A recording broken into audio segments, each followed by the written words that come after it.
Temperatures back towards the upper 90s this afternoon. Still in a first alert weather day today and tomorrow for dangerous heat. Things are looking decently dry. Might see an isolated shower storm possible later this afternoon. Most of us dry. Feels like temperatures over about 105 degrees to 110 degrees possible today and tomorrow.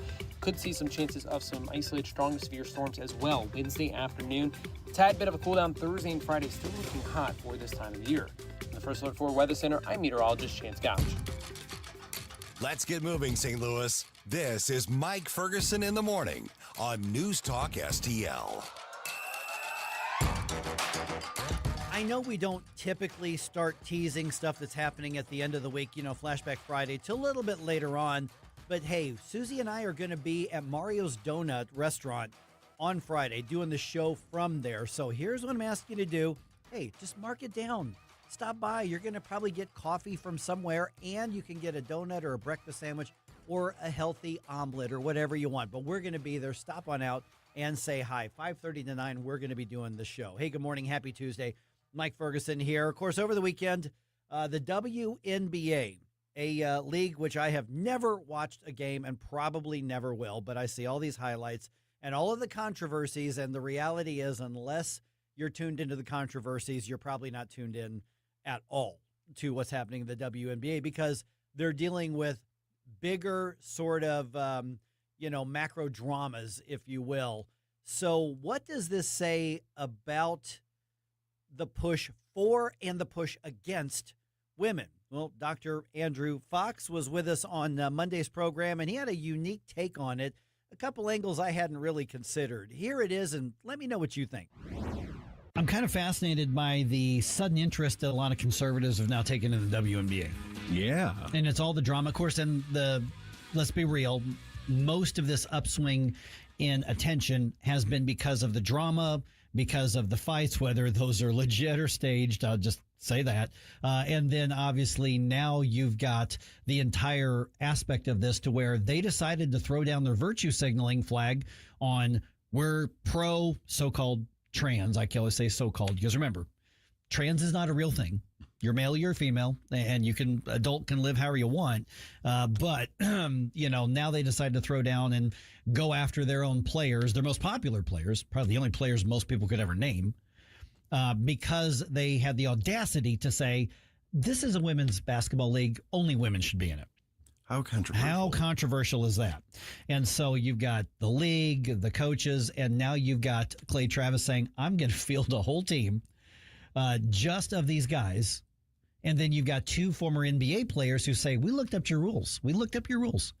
All you have to do is say you identify as a female and you qualify. Therefore, I'm declaring myself for the WNBA draft. And apparently they've actually have done or about to do the paperwork on this. All right. We got a really good reaction last time Dr. Andrew Fox was on the show with us. He is the author. You want to see the book. It's called Truth in the Age of Applause, How Stupidity is Ruining the American Dream. And when we talk about stupidity ruining the American dream, I don't know if this is specifically covered in your book. I don't recall it in there, Andrew, but this seems to encapsulate what we're looking at right now with the WNBA. It's not in the book, but it's certainly stupid with a capital S. You can go right the way back to the book of Genesis. Since God created Eve, man has been on the back of a woman trying to be a woman and trying to destroy the beauty of who she is. And so what we see again is yet another thing surfacing. You got Cantor and White that are they're not trying to become WNBA stars. Of course they're not. They're testing the rules. And they're forcing the WNBA to answer the question, who is eligible to play in the league? And what exactly determines that eligibility? It's a real-time case. It's one thing to really debate transgenderism in sports and be all hypothetical and pontificating about it. But it's another thing to be a 6'10" guy who played for the NBA to say, I identify as a woman. And of course, it's a parody in his case. He's not a transgender.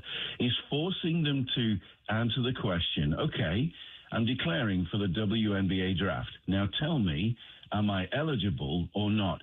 That is the question, to quote Shakespeare, is am I eligible to be or not to be? Do you recognize me as a woman? A 6'10", strapping, broad-shouldered guy. And I don't think there's a better way to expose the stupidity of this than to get Cantor and White to actually go do this. Now, one of the things that I think is the amazing stupidity is that I don't think the reaction from these two former NBA players or from Clay Travis or any others would have ever happened had the WNBA had they not decided to do the extreme virtue signaling and make their case and throw down on which side of the cultural debate that they're on and try to make that a marketing point. And now they've been burned by it because overall, over history, there's been activism in sports. You know, we can go back to look at different elements of that, back to the civil rights movement. But at some point, you're saying, play the game and give our community something to unite around. So they wouldn't be dealing with this had they not decided to become ideological and, frankly, political.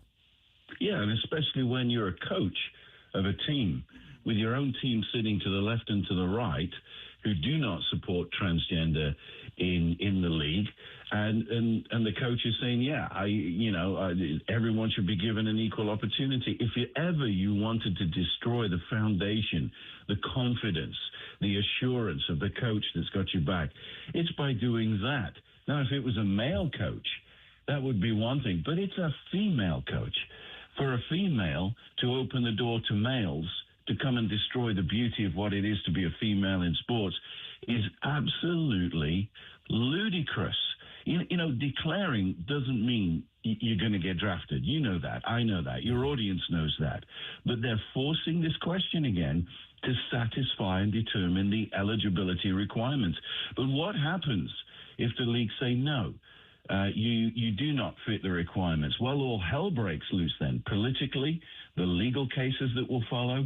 Cantor's case, again, makes it physically laughable that anyone would consider him to declare as a woman because he looks like an absolute Goliath himself. So it's deliberately provocative. It identifies a problem in this competitive classification. It's saying someone is a woman is fundamentally different than answering a sports policy question of who qualifies. That's completely different. Look, I'm 6'3", 250 pounds. I used to play rugby. I look awful in a dress. And the last time I wore a dress was actually a Scottish kilt. And I even look pretty bad doing that. And I also wear a beard. And so it's not a question of identity. It's policy. And I love it that Cantor and White have said, we've read your rules and we're going to now challenge your rules. And if they're rejected in declaring for the WNBA, you've got to ask the question, why?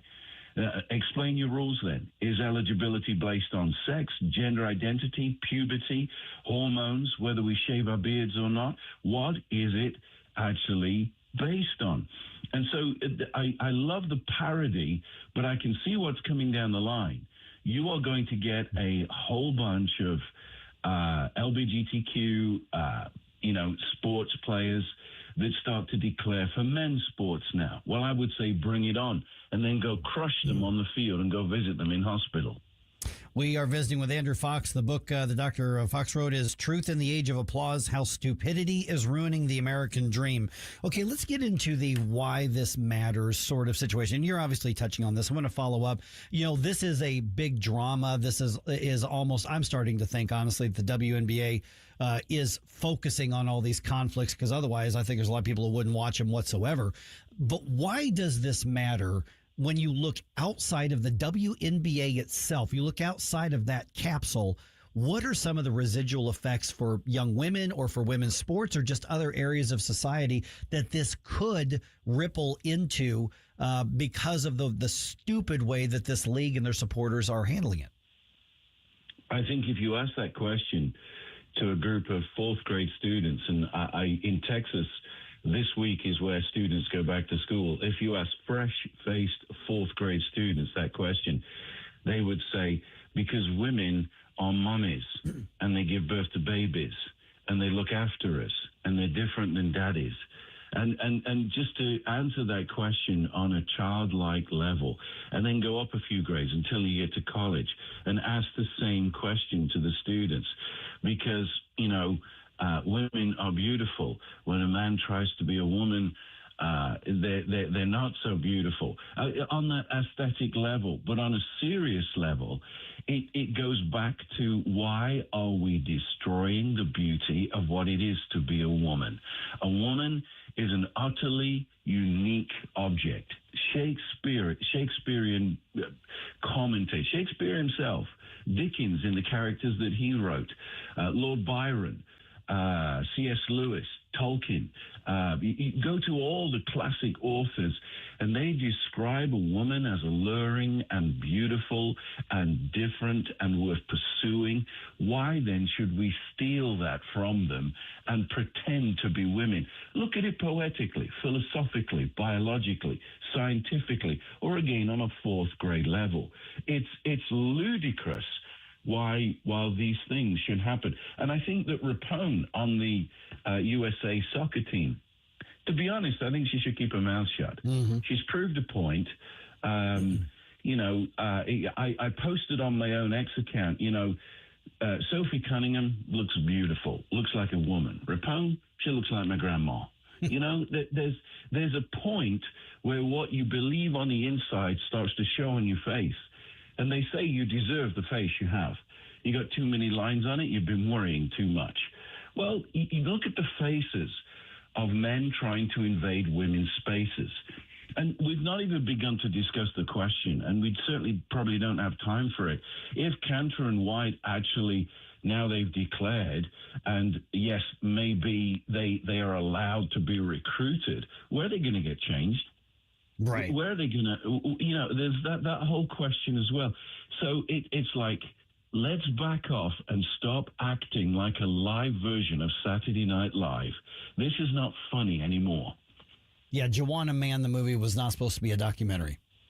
Yeah. It wasn't an ESPN 30 on 30. We're just going to put it that way. Andrew Fox, and I've just linked to his website on the Rumble chat box, and we can put that up on other social media. So then the question then becomes, last couple minutes we've got, Andrew, is where do we go from here between these two former NBA players and Clay Travis basically putting up big money and saying, we're going to put up or shut up, which, again, I don't think any of them would have done this had the WNBA just focused on saying, these are the best female basketball players in the world, and we are going to try to build a product on that. And they had decided to stay in that realm and not try to argue that they are something bigger or more influential than they already are, because they've essentially become a clown show, and very few people are paying any attention to what actually happens athletically on the court. So where do we go from here? Does the WNBA, can they put themselves back into a position to be something that's valuable to women athletes, to female athletes, or at this point, have they just simply allowed themselves to be trolled into oblivion? Well, I hope so. The simple answer is I hope so. And I would guarantee there are some backdoor conversations between Sophie Cunningham, Caitlin Clark, and others, and Cantor, White, and others, private phone calls to say these strapping, gigantic male basketball players saying to these girls, we've got your back. It's not that you need carrying. You're awesome. You're fantastic. You are superstar at what you do, but we've got your back. And that is a great demonstration of the chivalry of men, I think, in sports, having the women's back. And Cunningham or Clark would make a great coach and get rid of that woman that is, between 2 points that can't make up her mind, that is like a puppet on a string. I think there's a lot of backroom conversations happening where real good men, male sports athletic men, are backing the women that make it happen, that fill the stadiums, that bring in the ticket prices, that increase their salaries. That's another question, the economy of it all. I still come back to it. It's not a question of disrespecting transgender. I believe there is male, there is female, and there's not another gender. But I'm not disrespecting those that claim to be transgender. All I'm saying is the women's basketball league should be specific on their rules and their criteria to be eligible to play. And I think we're all holding our breath. Either we're going to turn left and laugh out loud, or we're going to turn right and say, oh, here we go again. Yeah. All right, Dr. Andrew Fox, you've already mentioned some of the ways to contact you. We've tagged you on our social media. The website, we find the book where? It's officially coming out next month. Now it's past all the legal things because there's a lot of names mentioned and stories mentioned in this book that are very real. It's coming out in September. You can go to truthintheageofapplause.com and purchase a pre-sale copy. All right, Dr. Andrew Fox, thanks. We'll talk to you again soon. Okay, 314-912-1019. And once again, just visit his website if you want to get a, reserve your copy of the book, which will be coming out here, like you said, in just a couple of weeks. All right, a lot of ground to cover today here on 101.9, 94.1 News Talk STL.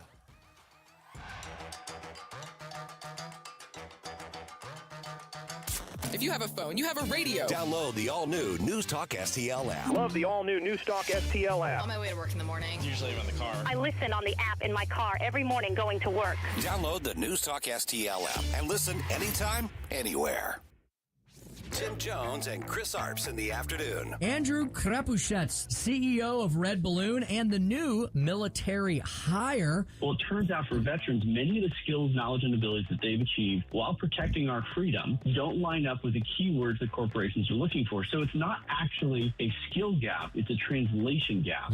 So they are using different words for their skills than the corporations are looking for. Tim Jones and Chris Arps, weekdays at 4 on NewsTalk STL. What's the best way to get rid of a timeshare that you don't want? Call the Timeshare Exit Hotline. We're a group of attorneys that help customers legally exit their timeshares. It's an easy process. We guarantee results or you pay nothing. Exit your timeshare today. Call now. 800-524-1641. 800-524-1641. That's 800-524-1641. Is diabetes keeping you from enjoying life's special moments? At U.S. Med, we understand the challenges you face, and we're here to help. With U.S. Med, I can finally manage my diabetes without it managing me. U.S. Med offers a wide range of services to simplify your diabetes care. Personalized care plans, convenient access to cutting-edge diabetes tech, and knowledgeable support. Plus, we'll check your insurance so your diabetes care may be covered at little or no cost to you. With U.S. Med, I feel confident and control of my diabetes. I can finally live my life to the fullest. Don't let diabetes hold you back. Choose U.S. Med and experience better birthdays, better adventures, better anniversaries, and better everything. Call now. U.S. Med. Better service, better care. 800-515-2380. 800-515-2380. 800-515-2380. That's 800-515-2380. Streaming TV is where it's at. It's not about cutting the cord anymore. That's old news. It's all about your customized TV options. With the best and cheapest high-speed internet and your own TV subscriptions, we've got your dream TV lineup. Between wired and satellite internet and TV, you now have tons of options. Save money and get more internet speed and better TV today by calling the Whole Home Connect. We scan your location and offer you the best TV and internet options. And we always have specials and promotions. So when you call, ask about that. Take 5 minutes of your time, make this free call now, and learn how to save money and get better internet and TV for your home anywhere in the U.S. Make this simple and free call now. 800-257-1632. 800-257-1632. 800-257-1632. That's 800-257-1632.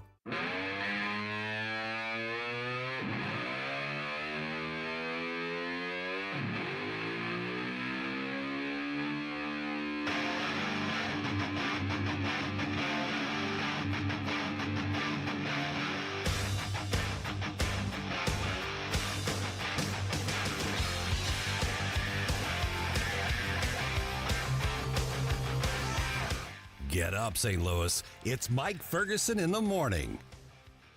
So we've got more of Anthony Fauci's lies being exposed. Yep. Yeah, you saw this?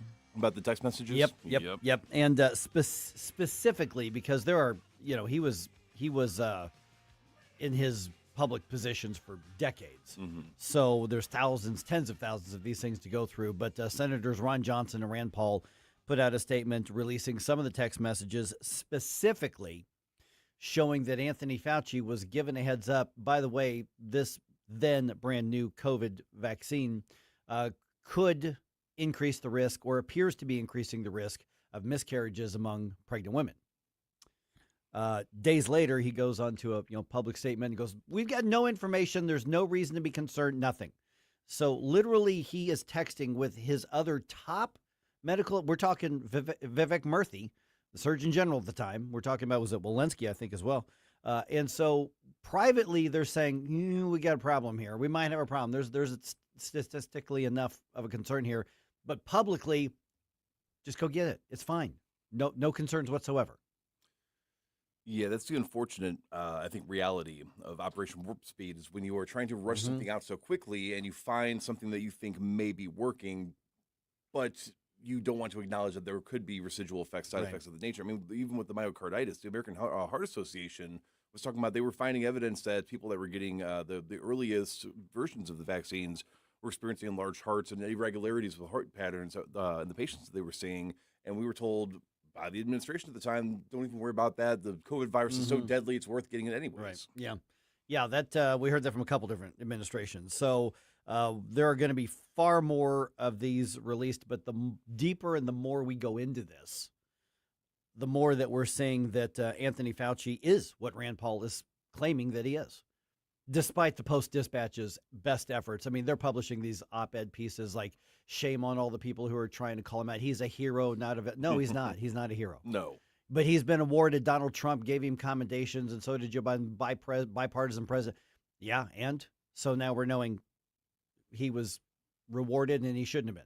Yeah, by two different administrations. By by a Republican and Democrat, so the guy is finally getting exposed for who and what he is, which is a monster, basically.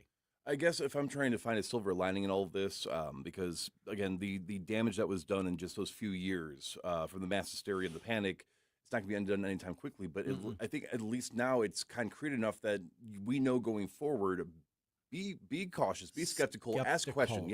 Yes, be very skeptical. I mean, I was actually just thinking about this when all this news was going on. Like, how does this affect how we're going to cover things here? Not only did Anthony Fauci rightfully erode so much trust in the federal public health officials, he did it at the state and local levels because they were all so quick to follow him and everybody else. It wasn't just him they followed, but everybody else. But he was kind of the lead guy. And I mean, if I got a call or a press release from the St. Louis County or the St. Louis City or whoever, their health department saying, "Hey, we got this thing coming out. Can we come talk about it on your show?" I don't know that I'd let them on. And I have no problem telling them, you're not trusted by my audience. You destroyed that trust. But there needs to be some sort of trust when it comes to that information about public health threats or health threats to the public. But that means that they have to prove themselves to be trustworthy. And at no point have they institutionally said, we were wrong. We followed advice from people who lied. Here's what we're doing to fix it. It's all been, well, yeah, but look at it this way. I mean, we're not totally technically, and they're doing that thing like you're the 8-year-old self-defense lawyer. Yeah, my hand was in the cookie jar, but technically you didn't say that kind of thing.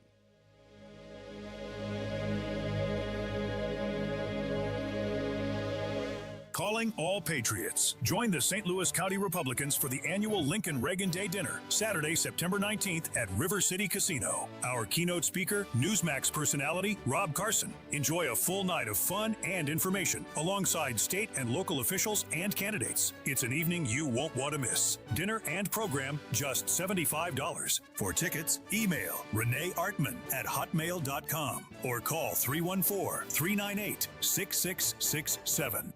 Lower your car payment today. Lower your car payment today. Yes, you heard us right. You can lower your car payment right now by making this free call and save up to $1,400 a year on your current car payments. Think about your current car payment right now. What's that costing you per year? Now think about what it would be like to put an extra $1,400 back in your pocket. That's the average savings our customers experience. We can help you drive the same car and pay less every month by lowering your car payment's interest rate to as low as 4.67%. At Rate Genius, we can work with you to refinance any car payment. If you qualify, it costs you nothing to find out how you can lower your car payment. To learn more, call this number right now. 800-493-5670. 800-493-5670. 800-493-5670. That's 800-493-5670. Do you owe the IRS $10,000 or more in back taxes? Are you being audited or investigated? Has the IRS sent you a letter demanding payment? You may not owe what they claim. Make this free call to the tax doctor now. Let them negotiate with the IRS on your behalf. 800-240-4586. 800-240-4586. That's 800-240-4586. How can you measure the value of education-based athletics? Well, the value is in what makes it invaluable. That's because school sports aren't just about winning. They're about learning and growing. School sports aren't just about gaining trophies and accolades. They're about learning life lessons, bringing a whole community together, developing character and integrity, having coaches who mentor you, and teammates who become lifelong friends. And you can't put a price on any of that. That's what makes education-based athletics invaluable. Of course, when you participate in school sports, you want to win and become a better athlete, but the purpose is so much greater: becoming a better person. Support your local school sports programs. And if you have a student, encourage them to get involved. This message presented by the MSH SAA and the Missouri Interscholastic Athletic Administrators Association. KLGY HD3 Clayton, K270BW Bellefonte, KNBS Bowling Green. This is News Talk STL at 1019, 94.1, and always streaming at NewsTalkSTL.com. Breaking news this hour from Town Hall. I'm Rich Thomason. It was an elaborate deception, one specially designed to protect President Trump. In light of an Iranian assassination threat, the Washington Post reports a decoy aircraft was deployed to carry the president home from last month's NATO summit in Turkey. Instead of Air Force One, Mr. Trump was actually on a smaller Air Force plane.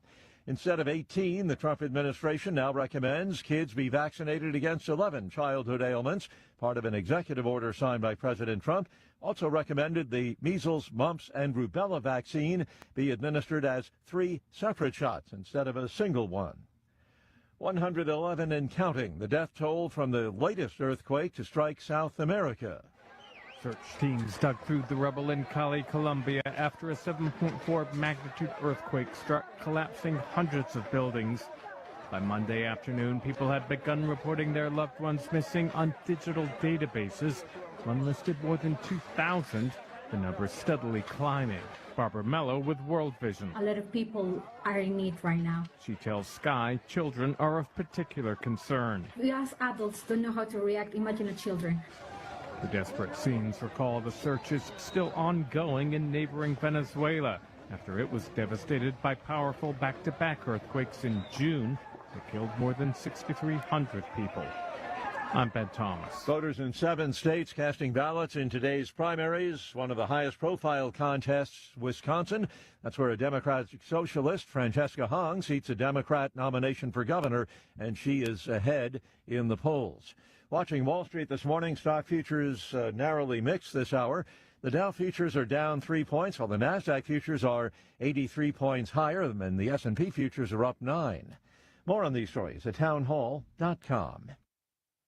Diabetes, high blood pressure, anxiety meds, everyone's on them. If you're a 50-year-old male, maybe a bit porky, and you may even have type 2 diabetes, $1 million of term insurance may only cost you about $200 a month. Call Term Provider. Speak with Big Lou at 800-555-2085. Big Lou will find a term life policy for you even if you have type 2 diabetes, are overweight, or have high blood pressure. Term Provider has helped thousands of people like you who think they can't afford term life insurance. To buy $1 million of affordable term life for you, all you need to do is call Big Lou at 800-555-2085. Lou will make sure the scales are tipped in your favor. Call 800-555-2085. Big Lou will answer your call and work to fit you into a term life policy that you can afford. Remember, Big Lou's like you. He's on meds too. Call 800-555-2085 or Big Lou.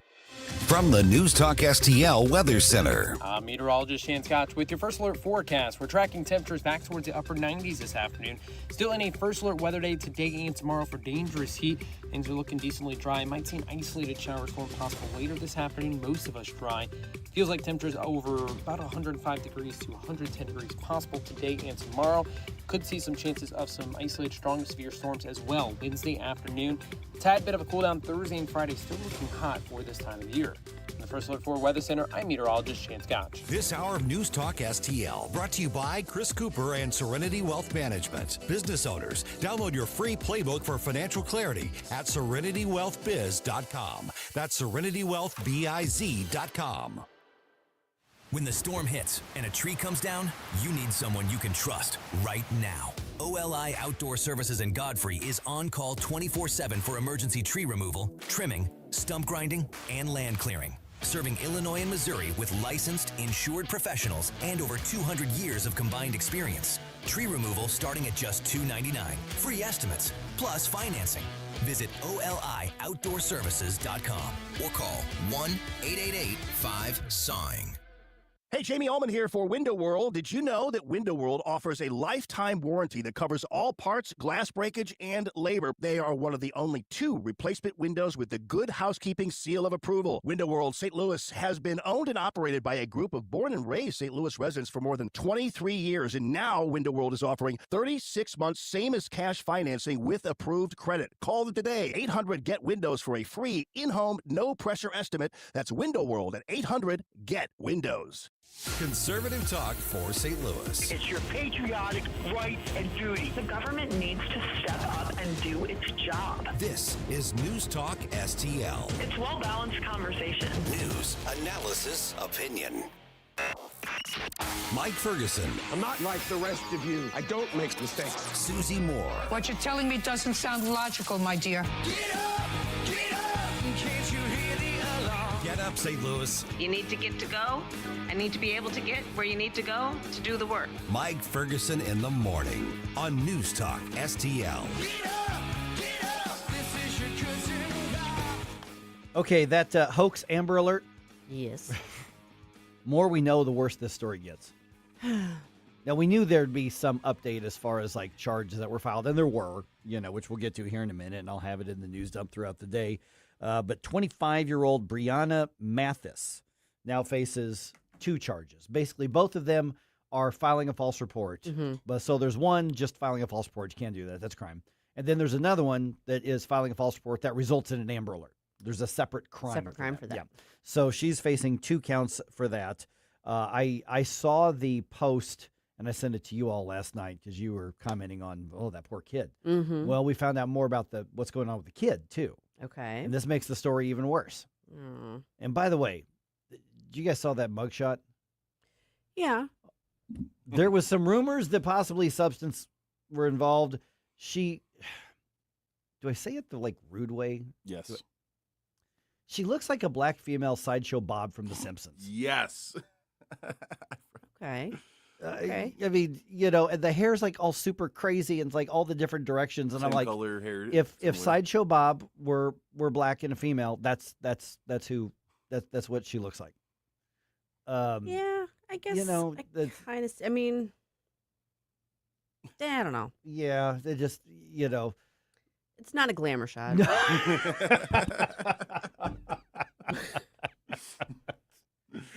Oh, I guess. I don't know. Now, the only Kinda feel- reason I think we can laugh is because everybody's safe. But this is a Yes. horrible situation. That's so, what I mean. Like, I feel bad about the right. situation. Like, And so we figured out early on that she reported a vehicle stolen. It wasn't even hers. So she and the guy, like, they had some kind of conversation or encounter, and he told her, like, get away from me, get out of my car, according to the police. This is what they're saying. He kicked her out, like, get away from me. And whatever happened from there, she got mad, called and said he stole her car. Well, it was his truck or whatever it was. It was his vehicle. it was a Dodge Charger. Dodge Charger, yes. So she reported that stolen when the guy who owns it is driving it. It's his. And she said, my baby is in. Now, we don't know whether it's a son or daughter that she has, but she has a child. She does have a small child that was taken away from her in January. So she doesn't even have custody of the child. Which might be for the best. It is, yeah, sounds like it. And they quickly found the child safe with relatives up in Lincoln County. Okay. After being good. removed from her custody. Yeah. So, Oh boy. yeah.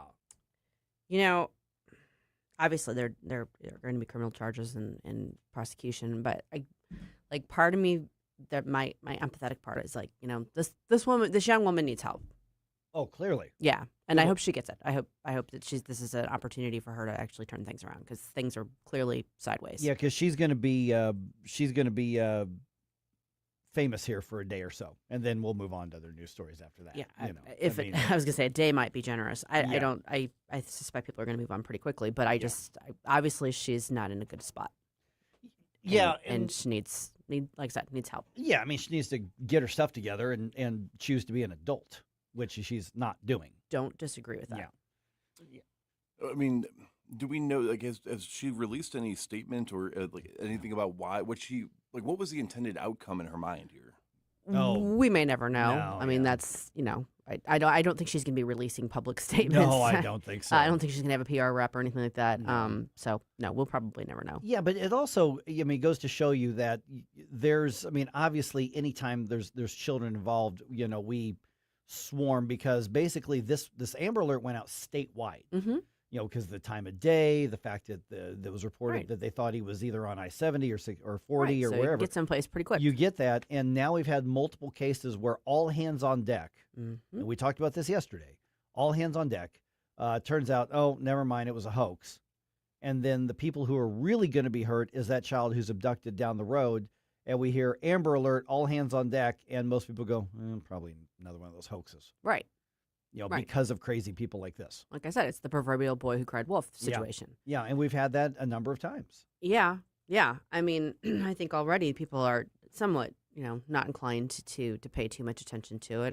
I'm somebody who, if it wakes me up, which it didn't for some reason the other night, but if I see the alert, I'm actually going to look at the vehicle description just so I have it in my head. Right. I'm not going to go searching.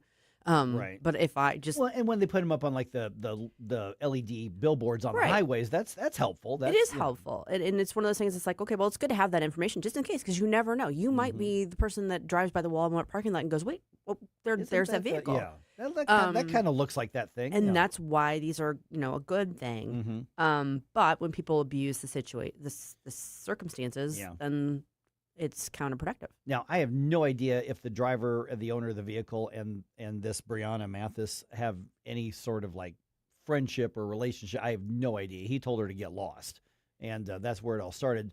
But I don't know anything about the guy, but I know in this situation how ridiculously unfair to that guy. Because because so he hears about it apparently, or somebody was texting or calling him like, dude. And so he calls the cops and goes, hey, I'm the guy you're looking for. This is not and so then he meets with him, and the police made a very proactive statement. St. Louis City Police made a statement saying he is the legitimate owner of the vehicle, and we determined he had not committed any crimes. I mean, it wasn't a matter of we didn't find anything. It was like, this guy didn't do anything. Yeah, he did the smart thing and Yeah. immediately was proactive instead of being like, just, trying to Right. avoid the situation. I mean, Right. that was smart, because it could have, as I was saying yesterday, it could have ended in a very bad way. Yeah. Until they realized it wasn't a legitimate threat. Yeah. He could have been in a very bad spot himself. So a crazy chick's accusation potentially puts this guy in a situation where he's got to navigate it smartly. And so suddenly, he's out wanted man number one. He didn't do anything wrong.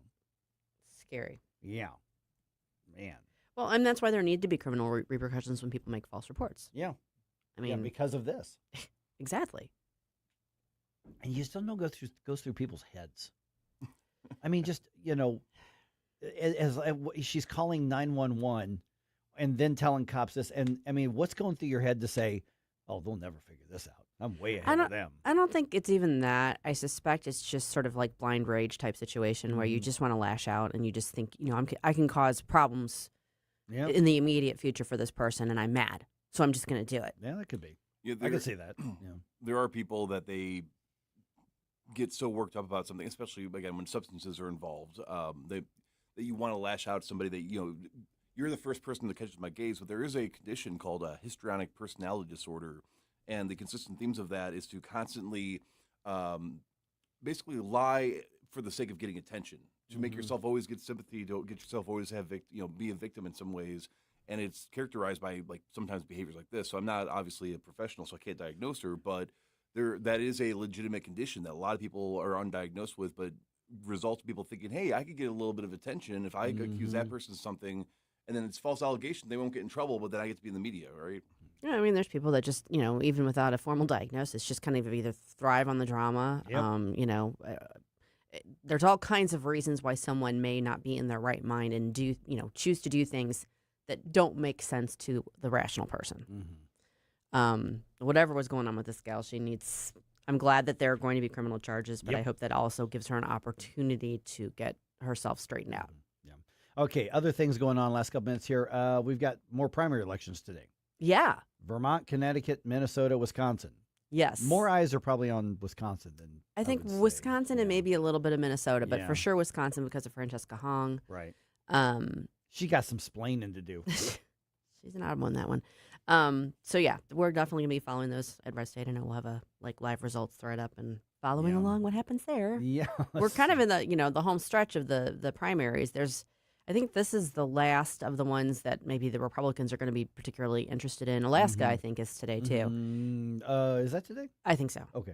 But, of course, they've got ranked choice voting. Right. And they've got the two Dan Sullivans. So who knows what's going to happen with that. But that is funny, too. I mean, both that's literally both their legal names. I mean, that's but I mean, the Democrats ran a fake Dan Sullivan to mess with the incumbent Dan Sullivan intentionally. Yeah, but I mean, he's not fake. I mean, that's his name. They just found the guy whose name is Dan Sullivan. Correct, but he's running as to confuse people. He's not running because he legitimately thinks he's going to become the next senator. Right. That's the point. Oh man. But there's a couple more, but they're all in very blue jurisdictions. Yeah. So those are the ones to watch. I'm sure we'll have a few updates tomorrow as well, because especially this Wisconsin one, it's interesting to see what's going to happen. What's going to happen there? It will be. Well, add the St. Louis County to the list of governments that are now looking at changing the rules when it comes to data centers. We will update you on that at 6:20. Making cold mind to fight your war. Stop it right now. I have had enough of this. Turn my eyes to your indifference. Hey guys, Susie Moore here for the team at Mattress Dogs. You know that I love rescue dogs. I was excited to find a locally and family-owned mattress store that loves dogs as much as I do. Their mission is simple: to help families sleep better with honest advice, premium products, and exceptional service. Today, Mattress Dogs has grown to 5 locations around the St. Louis area, offering the latest sleep technologies and America's most trusted brands, all under one roof. Now's the perfect time to visit during the biggest sale of the year, their Labor Day sale. Save thousands on Tempur-Pedic, Beautyrest Black, Sealy Posturepedic, King Coil, and many more. Plus, you can take advantage of savings of up to 70% off retail on select clearance mattresses while the inventory lasts. And because every member of the family deserves great sleep, they also carry premium orthopedic dog beds for your best friend. Visit any of their 5 Mattress Dogs locations or shop online today at mattressdogs.com. That's mattressdogzzz.com. Better sleep for the whole family starts here. Ready for instant curb appeal that comes with a 25-year transferable warranty? Call Rhino Shield today. We do brick, block, stucco, asbestos, aluminum, steel, cedar, and more. Over the past 20 years, we've done thousands of homes, businesses, churches, schools, condos, parking garages, large metal buildings, and strip malls, from Champaign to the Lake of the Ozarks. We do flat and sloped metal roofs to extend their lives too. Proud to be veteran-owned and manufactured in the good old USA, so we're tariff-free. We're exceeding expectations every day. Evaluations are free. A-plus rated with the BBB and a lot of 5-star Google reviews. Call 877-25-RHINO, 877-25-RHINO, or 877-25rhino.com. See what we did there? Genius.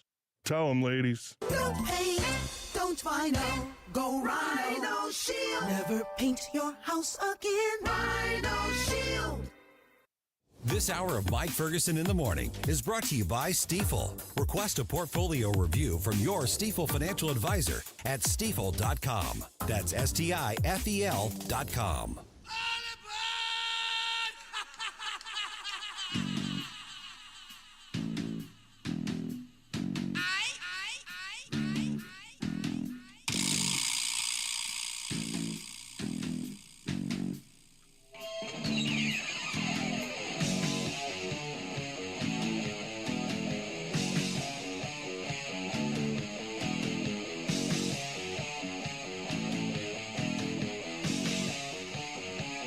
Let's get back to all this madcap mayhem with Mike Ferguson in the morning. But don't forget, stick around for Jones and Arps every Monday through Friday, 4 to 6 p.m. I'm going to get all like campy and like rural and country. Okay. You can't throw a rock around here without hitting a data center controversy. Okay. And it doesn't really ring. I don't think that one holds doesn't up. work for you, I don't Mike. think that one worked, yeah. I don't think that worked, yeah. True, it didn't work. All right. So St. Louis, I got a text last night from Mike Archer from the county council. He goes, hey, just heads up, the Planning and Zoning Commission is having this big hearing on proposals for like data center regulations. Basically, what the county is doing is saying, okay, this is a thing, obviously. It ain't going away. You know, this is going to be the thing for decades to come. So we'd better agree on a set of rules for what we're going to have if we're going to allow more of them in the first place. And don't confuse setting up regulations with saying we're going to welcome them all in and build them everywhere. Those are not the same thing. I guarantee you that's already happening. Oh, yeah. Yeah. So that's one of the things where it's like, well, if you're setting up rules for it, that means you want to bring a bunch of them in. Well, no, not necessarily. But what they're saying is if this is going to be the new wave, this is the new thing, which it is, then we better be on the same page. You got to be proactive. Right. You know, Billy Crow's shown us about this. How Right. Jeffco was proactive. Like they got out ahead of this and really did like some active research into it and tried to get their regulations in order ahead of the game. Of course, that invited a lot of scorn too. But sure, yeah. I do think that you know, city officials, local officials have to know how they're going to be approaching this, because this is obviously going to be an issue that everybody's going to be facing. Right. Yeah, exactly. So what they did is they were doing a public hearing. They weren't taking a vote on anything. They were just saying, here's what we're looking at. Here's what we're thinking of. And then people from both sides showed up and gave testimony. I don't know how late that it went because Mike, when he texted me, he said, I don't know if this is going to be streamed anywhere. I don't think that it was. But they had lots of testimony. And so essentially what they're looking at doing, and this is interesting, is that they're looking at dividing up the data centers and classifying them based on size. Okay. So like a small business that needs essentially a building with servers for their business, but it takes up, 2,000-3,000 square feet. That's going to be treated very differently than if Meta comes in and says we need 10 barns worth. Well, that makes sense to me. That makes a lot of sense. Yeah. Because I don't know, because what's going on here, and this is, I've been on a planning zoning commission before. I've been on a board of aldermen before. I've been on a utilities board before. I've been on all these things. And what happens is when something new comes in, you don't have anything in place to deal with it. And so the danger is you end up finding out, well, they're here and we don't have anything to give us guidance on how to deal with it.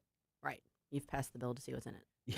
Yeah. The horse is out of the barn or in the barn or something. I don't know. It's using it. So what they're looking at doing is basically a 4-tier classification system based on the actual square footage, the size, and then the energy demands. Okay. On that. And so other things that they're proposing is that whoever's developing it would be required to complete noise studies, do energy and water use studies and reporting, build physical landscaping buffers, and then there would be the planning and zoning is also thinking about recommending restrictions on when backup generators could be tested. Okay. 'Cause those are the noisy ones. Yeah. Okay. I mean, because those are like the gasoline powered, like Oh. those are the noisy ones. They sound like lawnmowers. Right. But those in theory are only supposed to be used as a backup kind of situation. Right. But you got to test them and keep them running from time to time. Those all sound extremely reasonable to me. I would think so, yeah. Unless you're in the camp that, all data centers bad no matter what and must be like removed off the face of the planet. Yeah. Yeah. I'm going to go on social media and make my case for that. Oh, wait.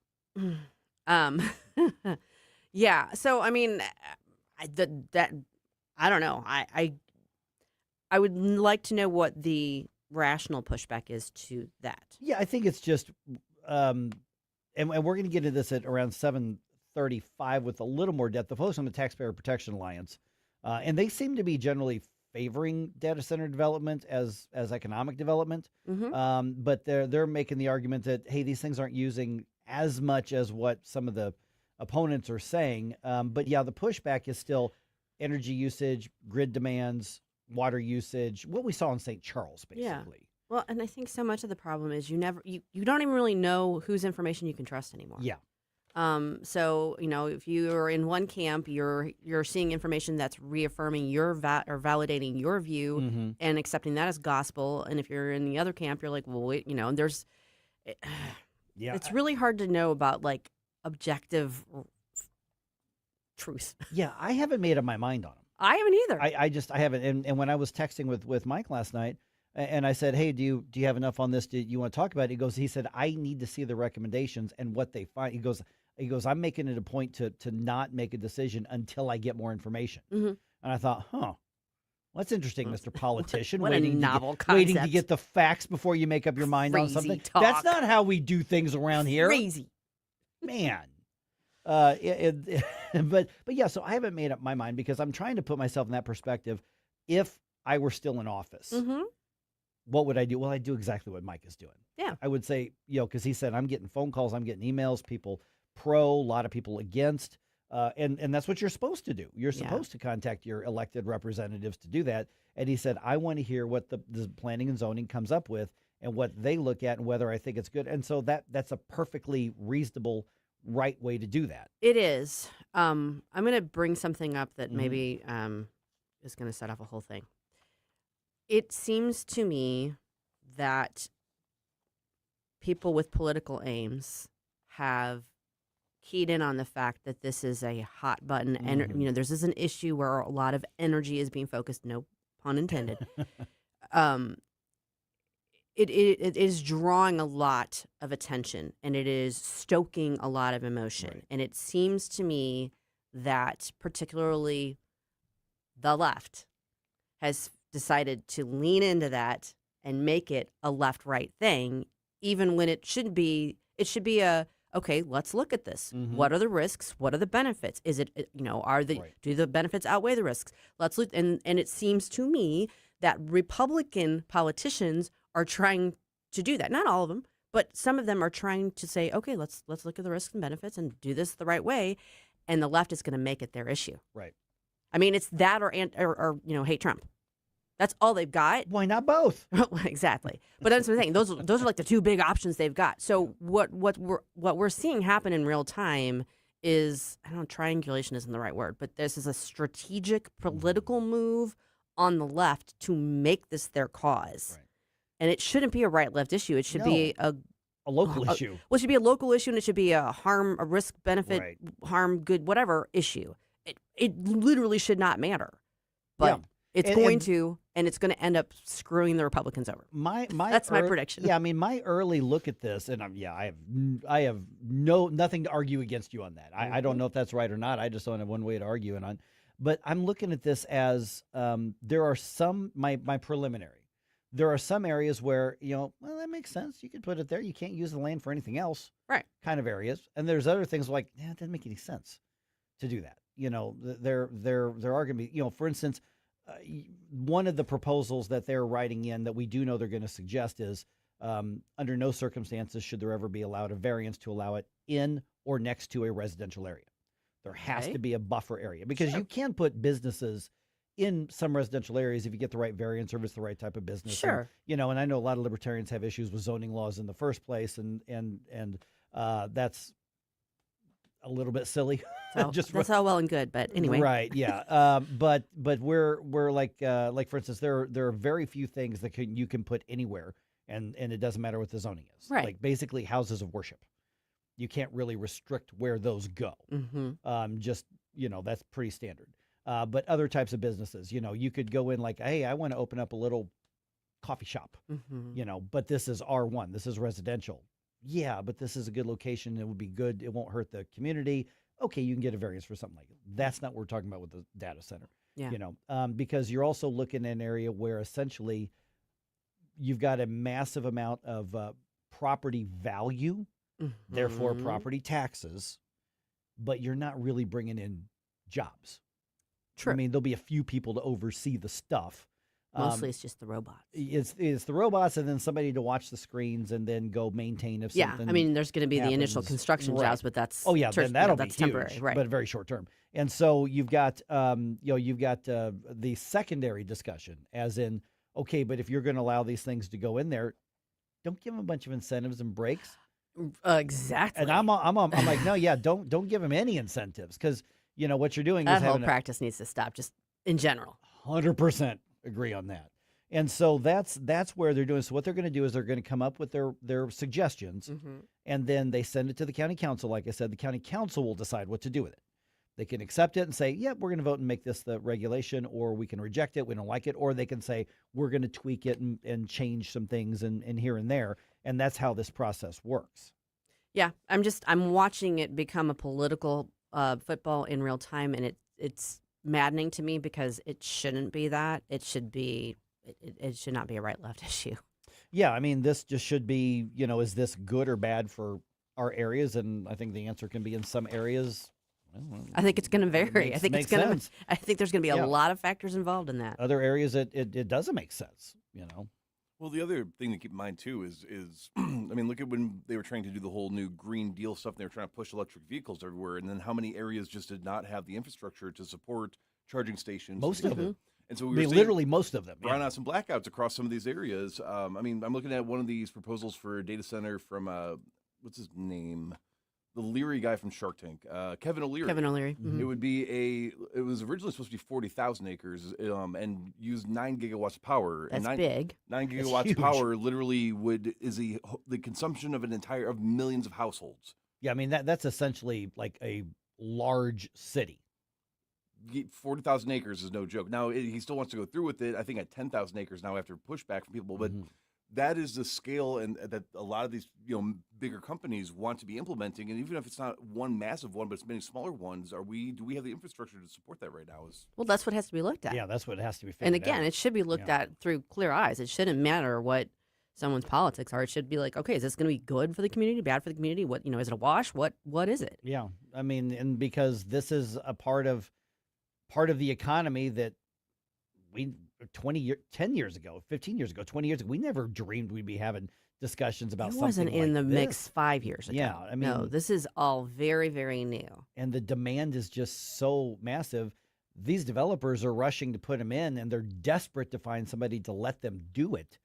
So to the point of that Avery Frank over at Show Me and some of those others are saying, don't give them a dime in incentives or breaks. Absolutely not. You want to build your building, then you play by the same rules as everybody else. It's worthwhile. And if if it passes muster from a risk safety type perspective, then fine. But yeah, I'm and what I think of property taxes, but the rest of us have to pay him. The whole point that he and Avery was at this hearing last night. He was quoted in a couple of these stories I read about it, and essentially what he said on the air here with us, as he said, the buildings, the structures themselves are going to be assessed at such monetary value that you could, in theory, lower everybody else's property taxes, residential and real property taxes. Now, that would mean that you need a government that would look at the extra money and not go, ooh, more spending stuff, and actually do that. So there's another tier to that. Depends on who you're electing to the local office. It does. In other news, we are still inviting you guys to come out and attend the annual St. Louis County Lincoln Reagan Day dinner on Saturday, September 19th. Make sure you put that in your calendar at the River City Casino Hotel Ballroom. You will hear from Missouri state officials, Missouri federal officials, and Newsmax host Rob Carson, who wrote Rush Limbaugh's comedy bits for 30 years. There will also be a silent auction. For information, contact Renee Artman by calling 314-398-6667. Once again, that will be September 19th, 2026 at the River City Casino Ballroom. I'm going off the rails on a crazy train.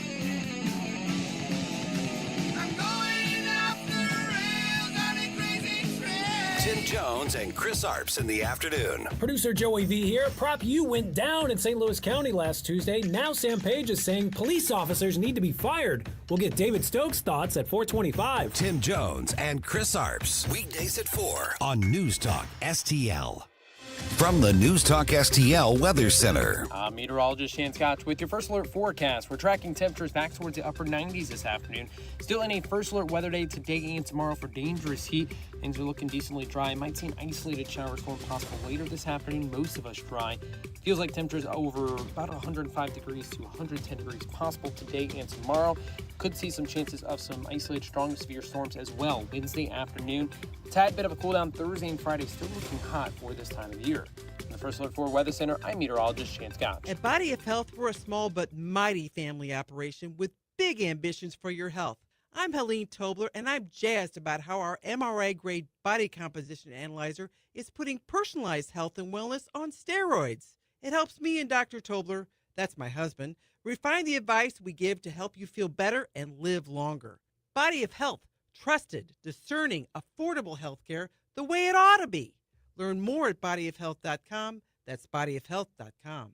Tony Colombo here for All Solutions Pest Control, the team Christine and I trust to protect our home. We've used multiple services at multiple homes over the years, and I can tell you from all that experience, All Solutions is second to none. If you have a pest problem of any kind, or more importantly, just want to prevent a problem, All Solutions is the team to call. Learn more and take advantage of their incredible $67 introductory offer right now at allsolutionspestcontrol.com. If a pest-free home is your goal, call All Solutions Pest Control. Whatever the season, you always have a great reason to reach out to Hanson's Tree Service at hansonstree.com for all your tree care needs and so much more.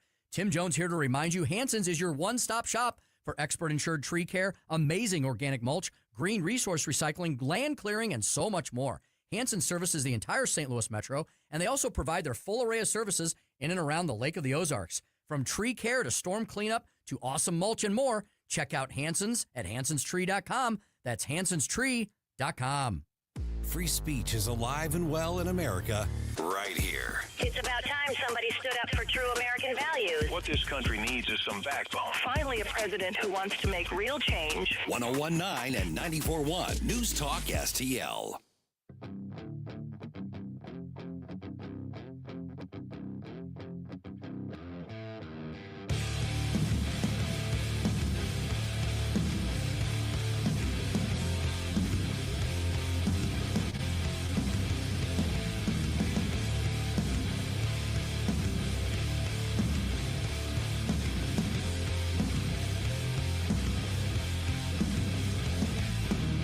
This is Kirk Hilsinger, chairman of the St. Louis City Republican Party. Connect with us at stl-gop.com. Now it's back to Mike Ferguson in the morning on News Talk STL. All right, the more Fauci's conversations are exposed, we're talking his words, the more of a villain he has proven to be. Yeah. Despite the Post-Dispatch's best efforts to shame people who call him out. I don't feel bad for calling him an evil lawn gnome. Yeah, that's right. Yeah. All right. Primary elections, war, cultural stuff. RedState.com's got a lot to do these days. We do. You have a lot to do, a lot to cover today. So, Susie, if I go on to RedState.com today, what should I check out first? This is the Red State Rundown. First off, at the top of the page, you cannot miss this, and I just want to point out the headline because Terry Kristoff is at her best with it. WNBA player ejected for clotheslining Sophie does word salady flip-flop on white privilege claim. Word salady flip-flop, okay. Yes, Dejanay is now changing her tune about what she was claiming was white privilege, and it didn't have anything supposedly to do with her being ejected for clotheslining Sophie Cunningham, but supposedly it did, but it didn't. So it's as clear as mud. Yeah. Okay. Jennifer Oliver O'Connell has this one wild. In too close to call Indiana state Senate race, the Trump-backed challenger takes the lead. This is one of those state senators that was getting primaried because of their refusal to do the redistricting. And when you remember, 6 out of the 8 lost their seats. Number 7 just lost his by 3 votes. 3 in a state Senate race? 3 in a state Senate race. Wow. Yeah. So you definitely want to check that article out from Jennifer. And then I was like, what happened here? I was already reading down the page on this one. Okay, this one's from Rusty Weiss, and this is something we're getting ready to talk about. Yeah. What they found on Fauci's phone should alarm every pregnant woman who took the COVID shot. Yep. We're definitely going to get into that, but I wanted to highlight it. He's got that, and then Terry's got a VIP on it, too. This is an issue that really hits home with a lot of people, so you definitely want to check that out. And coverage. it should. And it should. 6:37 right now because, obviously Rand Paul has an axe to grind with Anthony Fauci, but that doesn't mean that the axe isn't legit. No.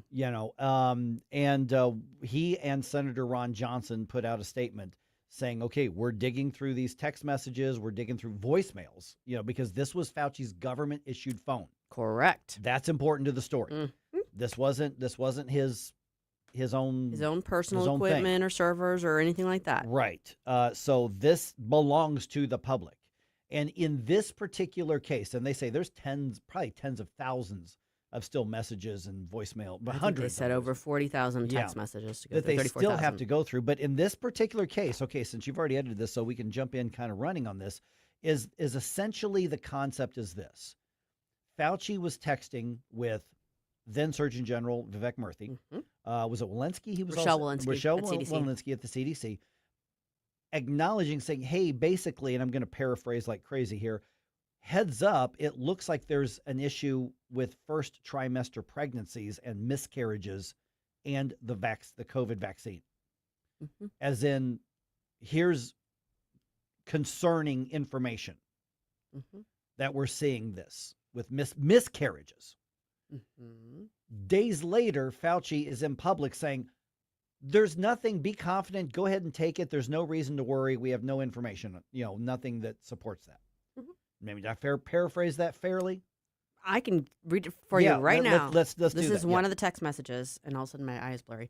I asked around a bit more, and another issue came up that you need to be aware of. Since many people have a significant cytokine storm and fever after the second dose, this theoretically could be associated with miscarriage in the first trimester. That's from Fauci. That's from Fauci. Literally Fauci texting that. Yes. And then let me get his exact quote then, because I found the article on Newsmax, and then I followed it to Senator Johnson and Rand Paul's statements. Days later, let me just read this from the Newsmax article. Text messages obtained from the government-issued cell phone of Dr. Anthony Fauci show the former director of the National Institute of Allergy and Infectious Diseases privately raised the possibility that a reaction to the COVID-19 vaccine could theoretically be associated with miscarriages. Days later, he publicly said regulators had found, quoting, no red flags involving pregnant women. And those messages released by Senators Rand Paul and Ron Johnson were among more than 34,000 text messages obtained by the Senate Homeland Security and Governmental Affairs Committee, which Rand Paul chairs. That government-issued iPhone also contains over 522 voicemails. So Paul and Johnson said in a news release that only 3 contacts were listed. All the other messages were identified only with phone numbers rather than contact names. So basically, they've got a lot of digging that they need to do. And they said it's too early to determine whether or not any data was deleted. And Senator Johnson was talking about this on Carl Higby's show on Frontline on Newsmax.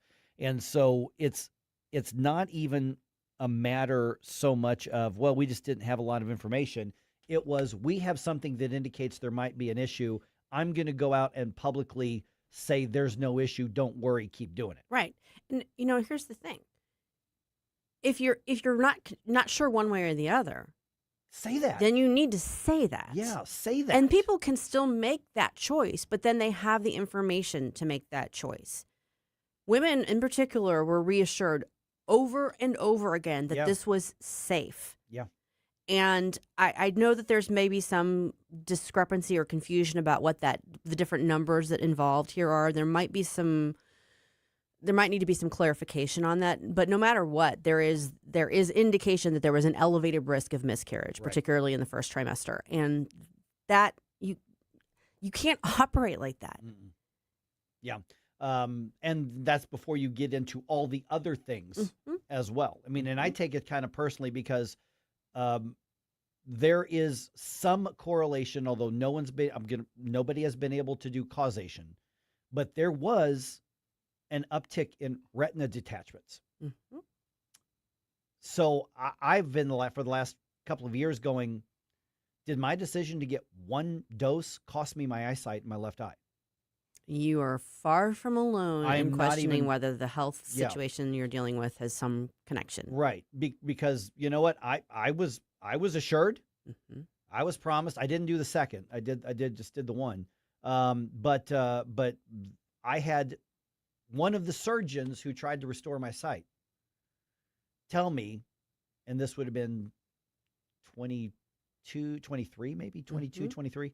And he said, yeah, we've got a tiny but statistically significant increase in retina detachments around the country. We don't really know why while they're treating me. And I'm thinking, well, what's the one big thing that's changed? Yeah. Well, that ended the conversation. They're not going to talk about that. So in the Newsmax article that you included, this is something I was actually concerned about, that I was trying to raise, my concerns about after taking genetic classes. So mRNA, because a lot of people don't know what that means, that's your messenger RNA that tells your DNA how to replicate and it's responsible for like all of your cells and you being a functional person. Vivek Murthy apparently brought up the issue that they were hearing about the concerns regarding mRNA, the mRNA vaccine causing mutations in developing fetuses as well. So it's not just the physical health effects of the mother. I mean, there are potentially however many babies out there that were specifically caused to have birth defects or any other mutations because of this vaccine. Well, and let's be as generous as we can possibly believe. We do 5 or 10 years of research on this, and we determine, you know what, it was another variable. Mm-hmm. Now, I don't think that's going to be what happens, but let's just say that that's what happens. To your point, Susie, when you know that something is altering and there's an elevated chance, no matter how small the elevation is, tell us. Mm-hmm.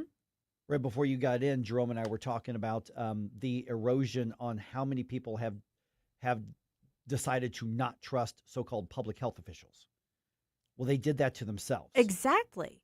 And I was doing, I do these mental exercises. How am I going to handle different things on this show? Because this is my vocation. This is what I do. And I heard some news report on some, I think it was the cyclo whatever exploding cytokine explosion. The cyclospora. Right. The bad lettuce. The salad. The bad lettuce. The salad diarrhea. Yeah. And I'm thinking, okay, what happens if I get a call from, say, the St. Louis County Health Department? Hey, Mike, we need to go on the air and tell people about this. Can we come on and give people some advice and stuff? I don't trust the St. Louis County Health Department. I mean, I get that Faisal Khan left before he came back to the city, but am I in good faith going to put people on the air here as experts and allow them to present themselves as experts when they have never owned up to the damage that they've done and the lies that they told? And yeah, the locals did it too. Yeah. And so, no, even if it's something as simple as, hey, it's flu season, can we come on and tell people to wash their hands? I got that. Don't worry about it. Yeah. We don't need the experts for that one. No, but there is a need for a high trust society, and one of the foundations are things like this, but they're not trustworthy right now because they've never come forward and said, we were wrong. We said things that were not true. Here's what we're doing to rebuild confidence. Here's why here's what we're doing to earn your trust back. And their answer still, and this comes more from the left ideologically, is trust the experts. How dare you? You're still threatening other people. Just let it go. Forget it. Trust them now. Yeah, no one trusts anybody anymore. No, And because there's a lot less people who are trustworthy. Absolutely. Absolutely. Done a lot of damage. Yeah. A lot of damage. You know what won't do damage? What won't? Donuts. Of course. There's no damage in donuts. No. There's just good, sugary goodness. And Mike and I are going to be celebrating that fully this Friday out at Mario's on Mugie Road in St. Charles for the morning show. We're going to be there from 5:30 to 9. We want you to stop by Friday, August 14th. Come visit with us. Come have a donut. Come have some coffee. See who might be there because you just never know. There might be some extra special guests. I'm finding it's easier to book guests when I say we've got donuts. It's amazing how well that works. Take a selfie. Do a hashtag. We'll be there. We'll be there. You should be there too. I might even brush my hair and stuff.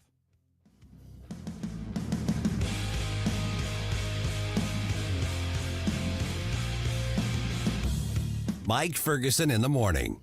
Good news, everyone. The university is bringing me up on disciplinary charges. Wait, that's not good news at all. On News Talk STL. If you have a phone, you have a radio. Download the all-new News Talk STL app. Love the all-new app. And listen anytime, anywhere.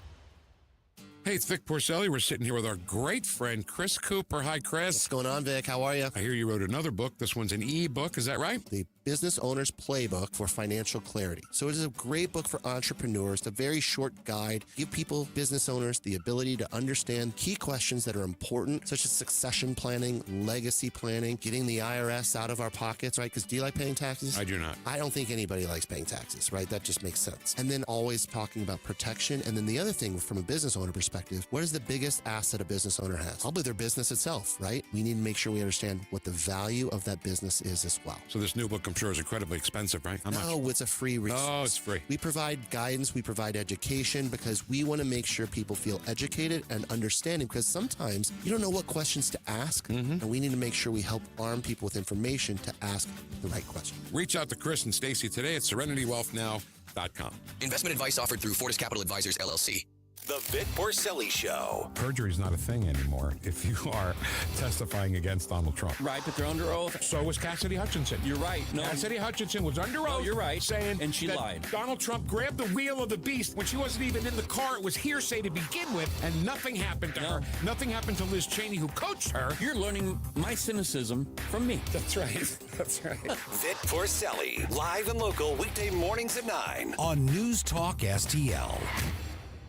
Connor Roofing. You can count on Connor. Connor Roofing is now a two-time winner of the National Best of the Best Award for customer satisfaction for roofing, storm damage restoration, siding, gutters, both residential and commercial. Please visit ConnorRoofing.com for an estimate. And remember, you can count on Connor. This hour of Mike Ferguson in the Morning is brought to you by Stifel. Request a portfolio review from your Stifel financial advisor at Stifel.com. That's STIFEL.com.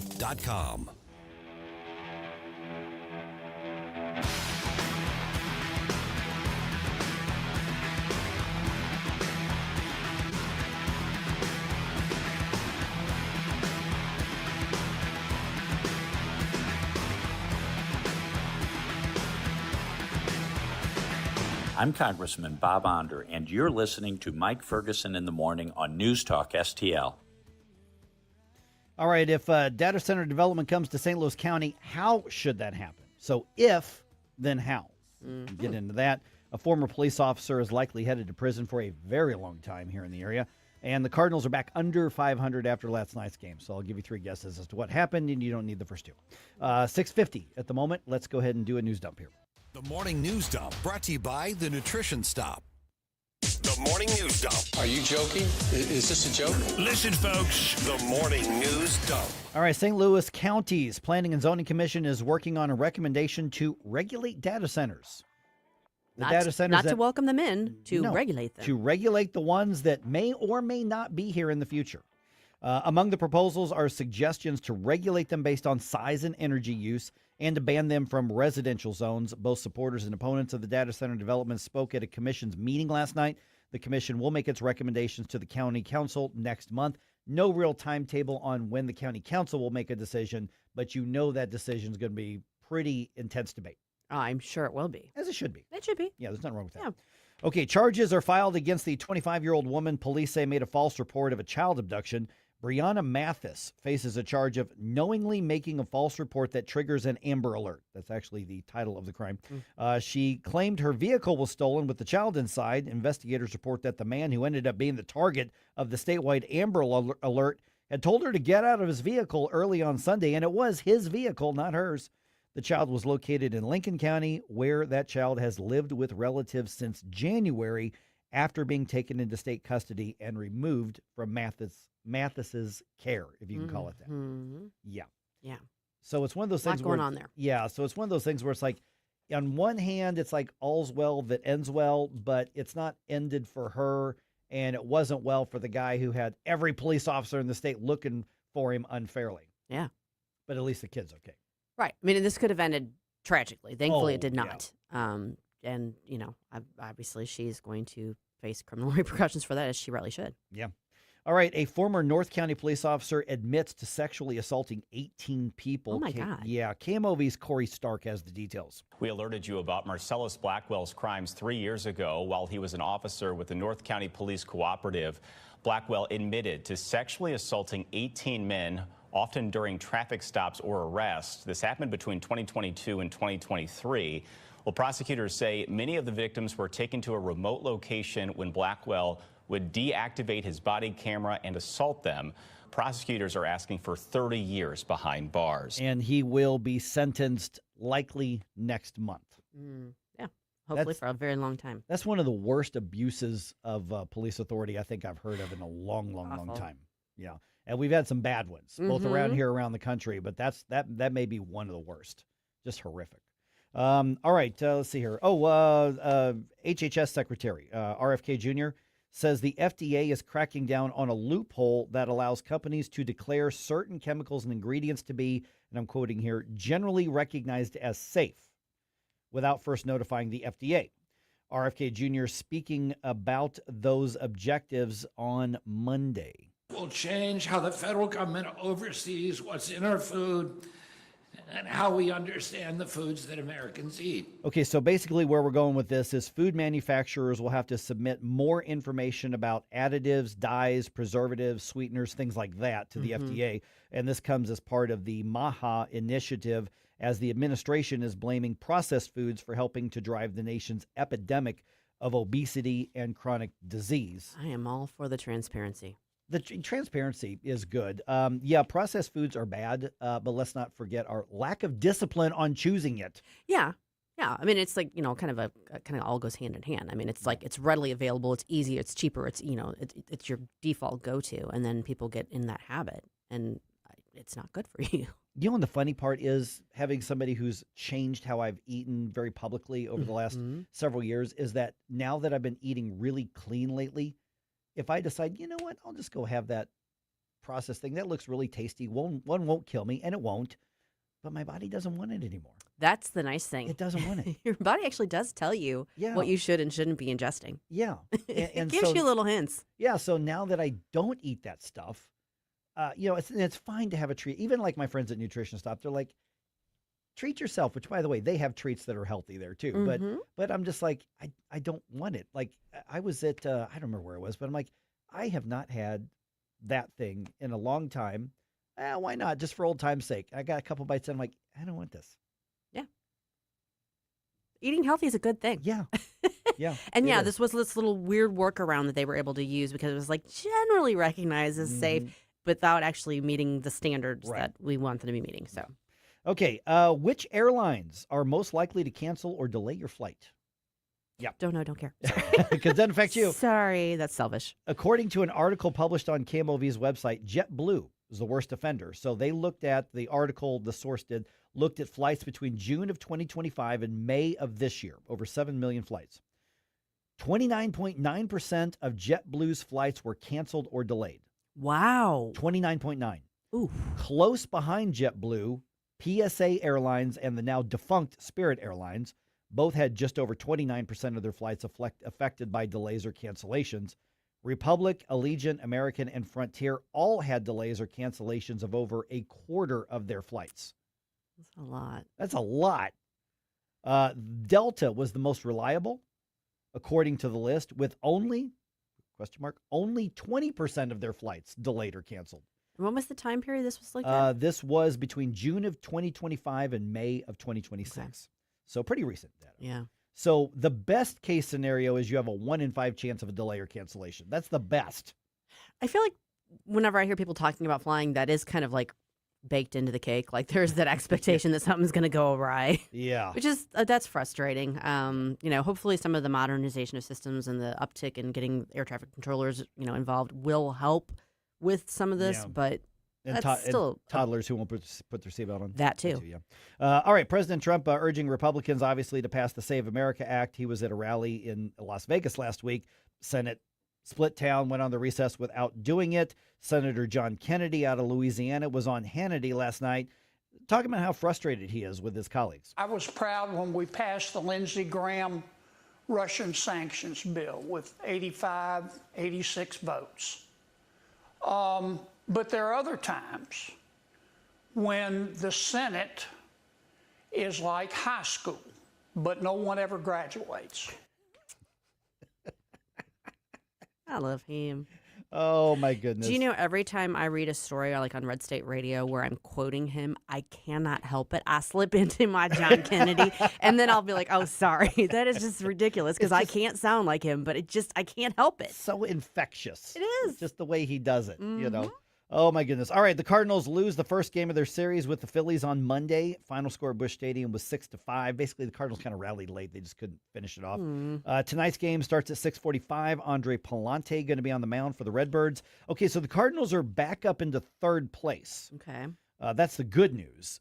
Third place in the division. They're still 15 games out behind the Brewers. Oof. And honestly, the only reason the Cardinals are in third place is because the Pirates and the Reds have been even worse. Or the Rockies? Or no, they're different. The Rockies are different division. Yeah, but fortunately for us, we've got the Pirates and the Reds in our division. Thanks. That's the only thing keeping us from rock bottom at this point.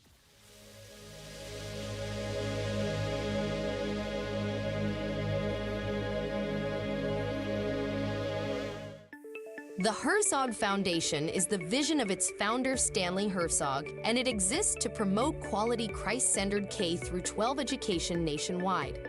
Hi, this is Chris Stegall with the Herzog Foundation. We offer a wide variety of resources relevant to today's families, including a free online publication called The Lion. The lion is one of God's most majestic creatures, symbolizing strength and courage. Named for its attributes, the Lion publication carries articles covering a wide range of topics facing American families and culture, especially related to the education of children. The Lion can be found online at readlion.com. That's READ lion.com. Sign up for The Lion at readlion.com and find dozens of must-read articles published every day. Visit readlion.com and subscribe for the weekly and daily digests so you never miss an article. Readlion.com. That's readlion.com.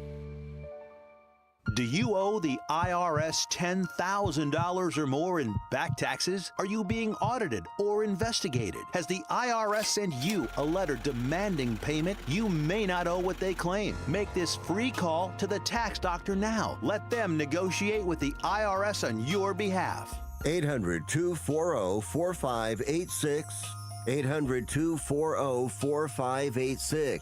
That's 800-240-4586. KLGY HD3 Clayton, K270BW Bellefonte, KNBS Bowling Green. This is News Talk STL at 1019, 94.1, and always streaming at NewsTalkSTL.com. Breaking news this hour from Town Hall. I'm Rich Thomason. Taking Iranian assassination threat seriously, President Trump's security detail constructed an elaborate diversion to get Mr. Trump back home safely from last month's NATO summit in Turkey. The Washington Post reports the president was flown home on a plane other than Air Force One. The operation involved a ruse where journalists and some White House staff believed that they were on the same plane as Trump.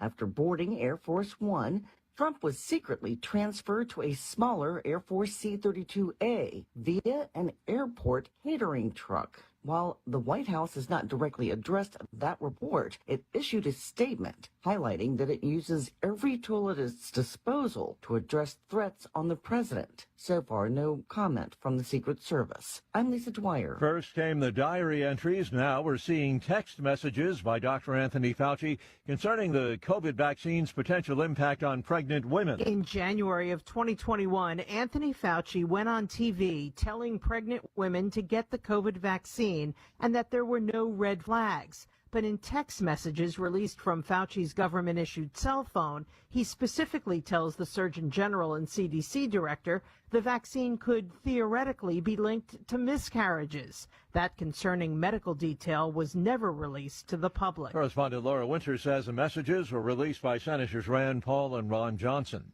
President Trump has signed an executive order on childhood vaccines, recommending, among other things, spacing out measles, mumps, and rubella shots. The powerful earthquake in Colombia now blamed for at least 111 deaths. Search and rescue crews continue their work amid massive amounts of debris. On Wall Street, the Dow futures are up 34 points. NASDAQ futures ahead 89. More on these stories, townhall.com. Lanny went to college and racked up huge debt. A little bit over $100,000. For a degree he couldn't use? Now what? I had a friend that went to my computer career. They even helped him get hired immediately after graduation. One of the things I love about IT is that you can work from anywhere you want. You could become an IT pro in just months, including cybersecurity and the basics of AI with zero experience at mycomputercareer.edu. My Computer Career, an elite CompTIA certification partner. It worked for me, and I know it can work for you. This is one student's experience. Individual results vary. Hey, I'm Willie Robertson. And I'm Corey Robertson. We partnered with Echo. It's a new platform, not just streaming. Movies and series that are safe for your family. Echo. I love a podcast. Plus, Echo Daily Devotionals. Echo. Hey, Willie, what is Echo? Echo is my pet squirrel. Okay, Doc. Echo is not just faith-friendly, it is faith-driven. Be a part of something better. Echo. Echo. Where I want to be. That's EKKL.com. Subscribe now. From the NewsTalkSTL Weather Center. I'm meteorologist Shan Scotch with your first alert forecast. We're tracking temperatures back towards the upper 90s this afternoon. Still in a first alert weather day today and tomorrow for dangerous heat. Things are looking decently dry. Might see an isolated shower storm possible later this afternoon. Most of us dry. Feels like temperatures over about 105 degrees to 110 degrees possible today and tomorrow. Could see some chances of some isolated strong to severe storms as well Wednesday afternoon. Tad bit of a cool down Thursday and Friday, still looking hot for this time of year. From the First Alert 4 Weather Center, I'm meteorologist Shan Scotch. This hour of News Talk STL brought to you by Window World of St. Louis. For replacement windows, doors, and siding, call 800-GET-WINDOWS. That's 800-GET-WINDOWS. Every 40 seconds, a child disappears. That's 2,000 children every single day. Find the Children is a nonprofit organization fighting to bring them home, but we can't do it without you. Your unwanted car, running or not, can help find missing kids, reunite families, and support the search and rescue efforts that protect children every day. We'll pick it up fast and free with a 24-hour response, and your donation may qualify for a tax deduction. Find the Children provides crucial resources to help locate missing children and educational programs that teach kids how to recognize and avoid predators before it's too late. Together, we can give families hope and bring children home where they belong. Donate your car today and help bring a child home. Find the Children, because every child deserves to come home. 800-757-1340. 800-757-1340. That's 800-757-1340. This advertisement was paid for in partnership with Cars R Us and Find the Children. Mike Ferguson. I'm a stud. I'm ballsy. I don't take no from anyone. Susie Moore. I disagree on his assessment of the situation. Get up, St. Louis. So it's time to get out of bed. Pour yourself the greatest cup of Kofifi the world has ever seen. Rise up with one voice. Drain the swamp and take back our country. Today's the day we're going to do it, and it's time to do it right now, believe me. Mike Ferguson in the morning on News Talk STL. One of our regular members of the Rumble chat box community, Jay Monty, is like, no Kofifi dance for me today. I've got a dentist appointment. And my thought was, we'll just do the Kofifi dance in the dentist chair. What could go wrong? It depends on whether they're actually working on you at that moment in time. Problem solved. Yeah. Anesthetic, Kofifi dance could be fun. Yeah, could be. You just never know. Just saying. All right, what the heck time is it? All right, coming up on 7:06 here. A lot of the data center stuff in the news around here. So we're going to get to that in just a moment here. By the way, quick update. I saw this on the Heartlander news a few years ago. Florida passes a law to basically ban kids from being around anywhere that has to do with the drag show. Okay. Yeah, and this is one of those where some restaurants and stuff were doing drag shows like at brunches and all that kind of stuff. And so it was basically what they call an SOB law, sexually oriented business law type thing. And so the law restricted children from anything that's considered an adult performance that included drag shows. Okay. And what's happened is there was a restaurant, and I think there's one of these in St. Louis called Hamburger Mary's. Yeah. Well, there was. I don't know if it's still open. There was one right by my office. Yeah, because I know I thought there was one. It was here. at 4th and Washington. Yeah. And so I guess this is a chain. It is. It is. And I mean, I think that one closed down, so I don't know if there's another one in the area. Was that a thing with them? Do they do like drag stuff and whatnot? That was the whole thing. Oh, that's their thing. That is the thing. Okay.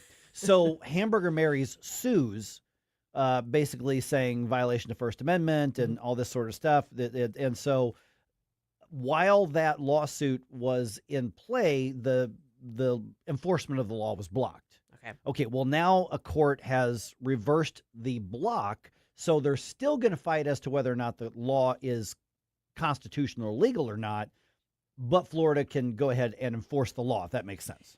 It does make sense to me, Right. but it's kind of like what we've been talking about with a lot of these lawsuits against the administration. So basically the court put an injunction in place while it was being litigated. Now they've lifted the injunction, but it's still being litigated. Yeah, so essentially this court has said, okay, well, this is the law. Treat it as a law, and then maybe it'll get overturned later. But Governor DeSantis signed this into law about 3 years ago. Yeah, May 2023. And then that lawsuit happened. So essentially what you've got here is a law that says, no, if you've got a minor child, you don't take your kid to a sexually charged drag show. Yeah. And then, of course, the activist community, I guess, are trying to argue this is cultural, this is free speech and expression.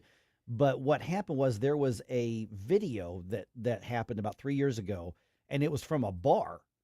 And a bunch of these terrible parents had little, like preschool and grade school age children there putting dollars into drag queens' G-strings at this bar in the daytime doing a drag show. And so that motivated a lot of Florida lawmakers to pass this law. Yeah, and I want to say something. Because it was right next to my office, we went to Hamburger Mary's on the regular. There wasn't always a show going on. I mean, the food was decent. It was hamburgers. You know how I feel about hamburgers. You're a hamburger person, yeah. And we even had an office, like a Christmas party there once or twice. Anytime I was there that there was ever an actual drag show going on, it was not a striptease. There was not a money in the G-string thing going on. It was people performing on stage, dancing very elaborately, kind of almost like lip syncing. No, what's the word? Not vaudeville. Anyway, burlesque. Oh, yeah. But so I mean, it was cabaret. It was cabaret. It was adult themed. You wouldn't want little kids in there, but it also wasn't like people putting money in G-strings. No. There was in this video, and it was clearly daytime because you can see that they're like in Florida they have like the whole wall is a door that they pull. But there was the suggestive dancing, and there were parents literally handing dollar bills to the kids, and her handing. And I'm thinking that actually motivated a lot of lawmakers to go, okay, that's enough. Yeah, because then you're actually crossing the line into striptease, that sort of thing. And I realize it's maybe a kind of a small line, but I mean there is a difference. I think between like burlesque and then actual like strip shows and that sort of thing. And agreed. Either way, I don't think it's an appropriate venue for small children. Right. So this specific example is a little bit more extreme, but I have also heard of more. It feels weird to say, but family-friendly drag shows where it's not. It's kind of like what you were saying. It's more about the lip syncing and the pageantry. Right. It's over the top. It's pageantry and that sort of thing. It's suggestive, but it's not. So playing devil's advocate, and I hate to do that, but so if you look at like child pageantry, right? Like child beauty pageants, is it really that much difference just because it's got drag involved? Well, what this law is arguing is the suggestive adult themes and everything, you just don't have the kids in there. Right. They're not saying you can't do it. They're just saying you can't have minors in there. Yeah, That's a whole I law. think the hard part there is how you define where that line is drawn from a First Amendment standpoint, honestly. Right. And that's what they're arguing. I do think that might be difficult constitutionally. I think it is a bad idea for parents to take children to sexually suggestive events across the board, whether it's drag, whatever.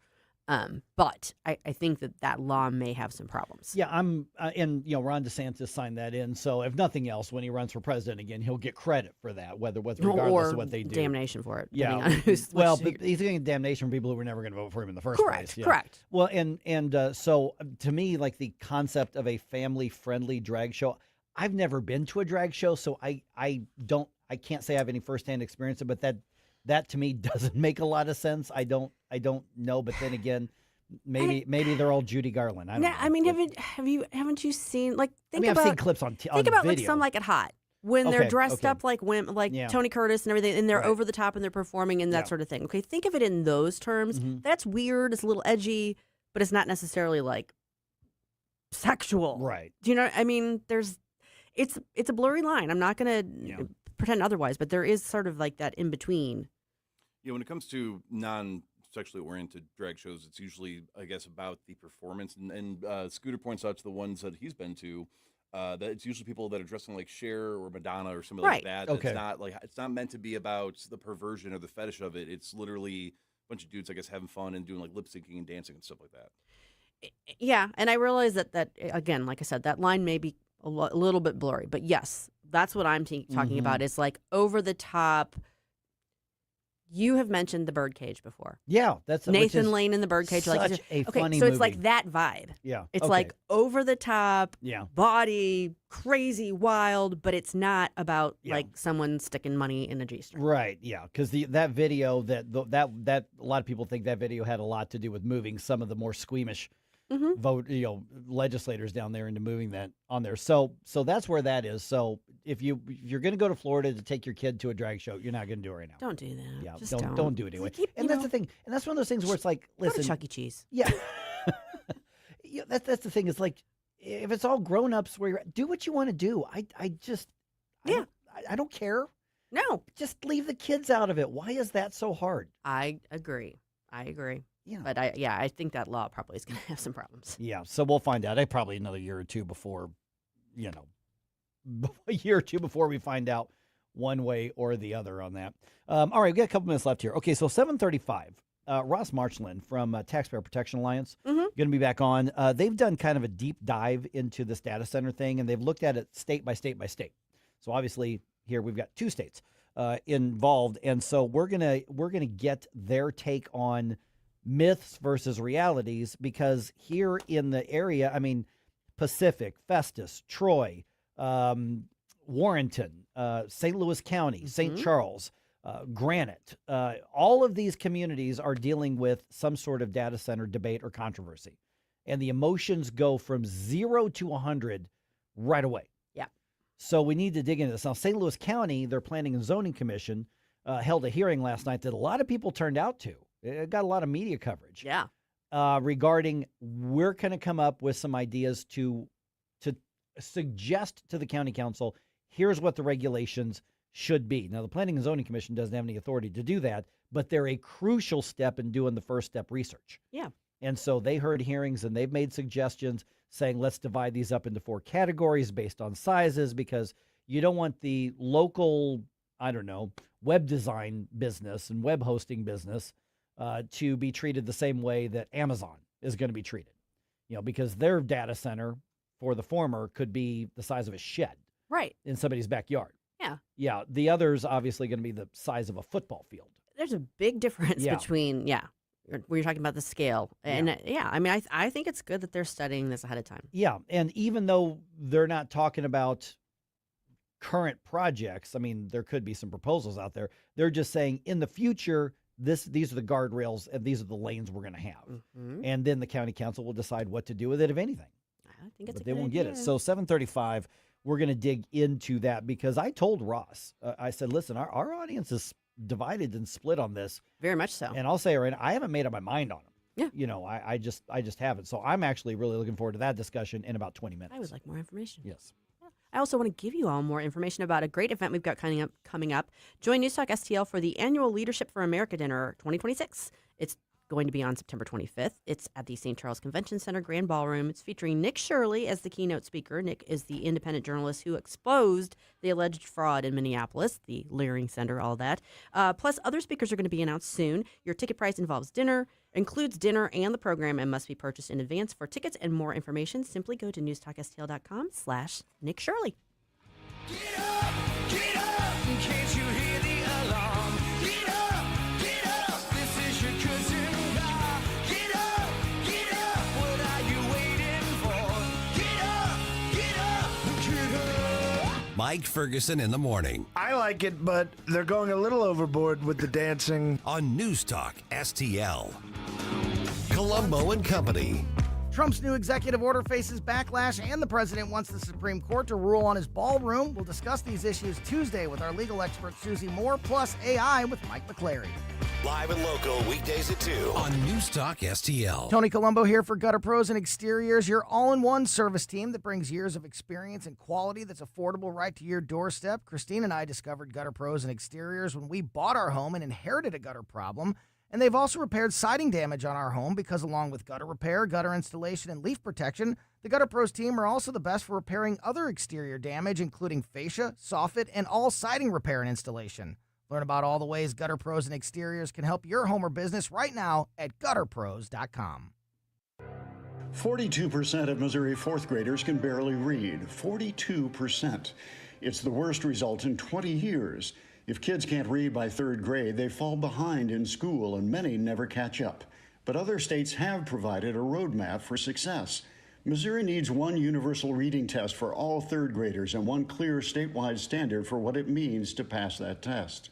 A struggling reader who still can't read after extra help and a second chance at the test should repeat third grade with some exemptions. We also need to end the outdated 3Qing method, which encourages guessing instead of reading, and require teachers to be trained in the science of reading.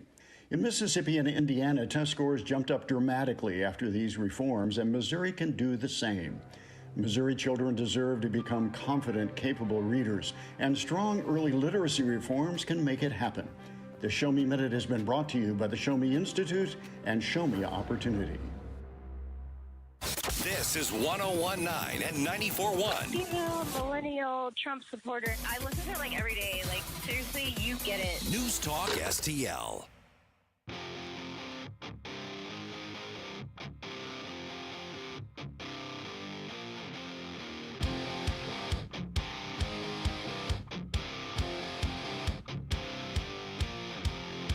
The secret side of me, I never let you see. I keep it caged, but I can't control it. So stay away from me, the beast is ugly. I feel the rage and I just can't hold it. It's scratching on the walls. The Mike Ferguson Show is one of my favorite programs.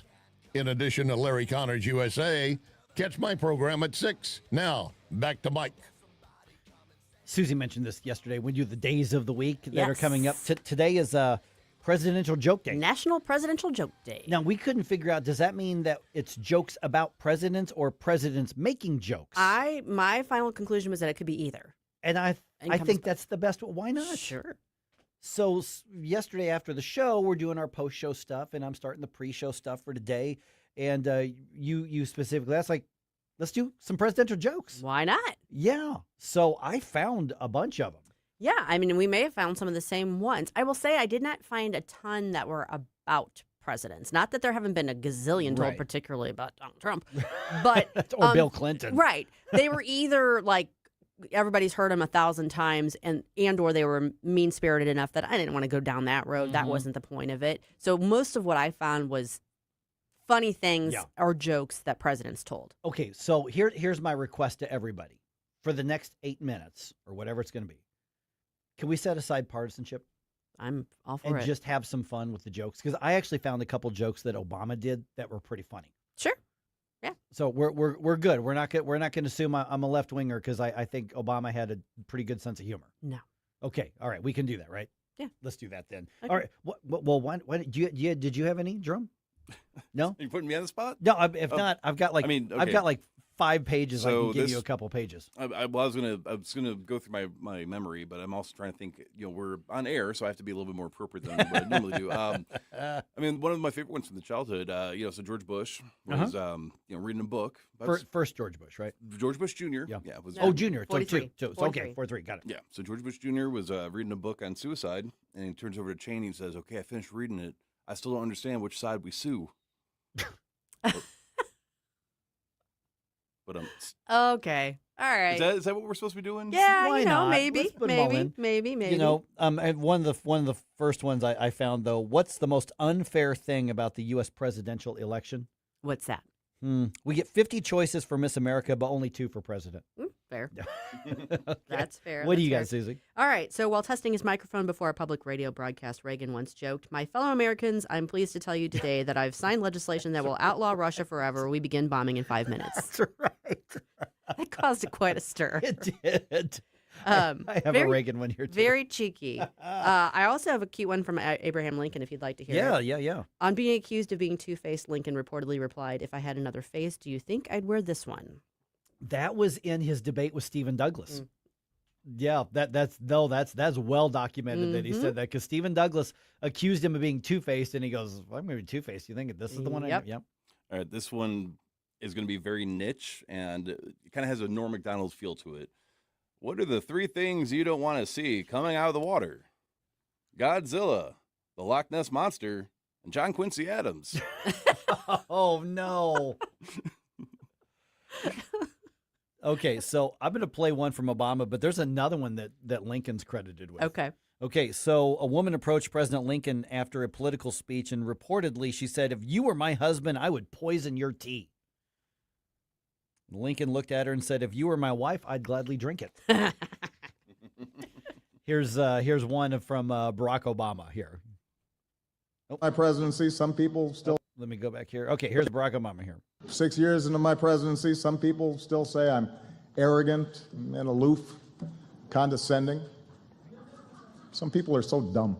That's a good one. That's a good one. I like that one. Do you know why Herbert Hoover was such an effective president?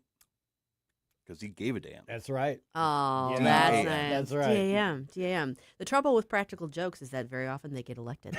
That's Will Rogers. I like that one. Mhm. I like that one. Let's see. Yeah, that was. Do we? How about some wordplay?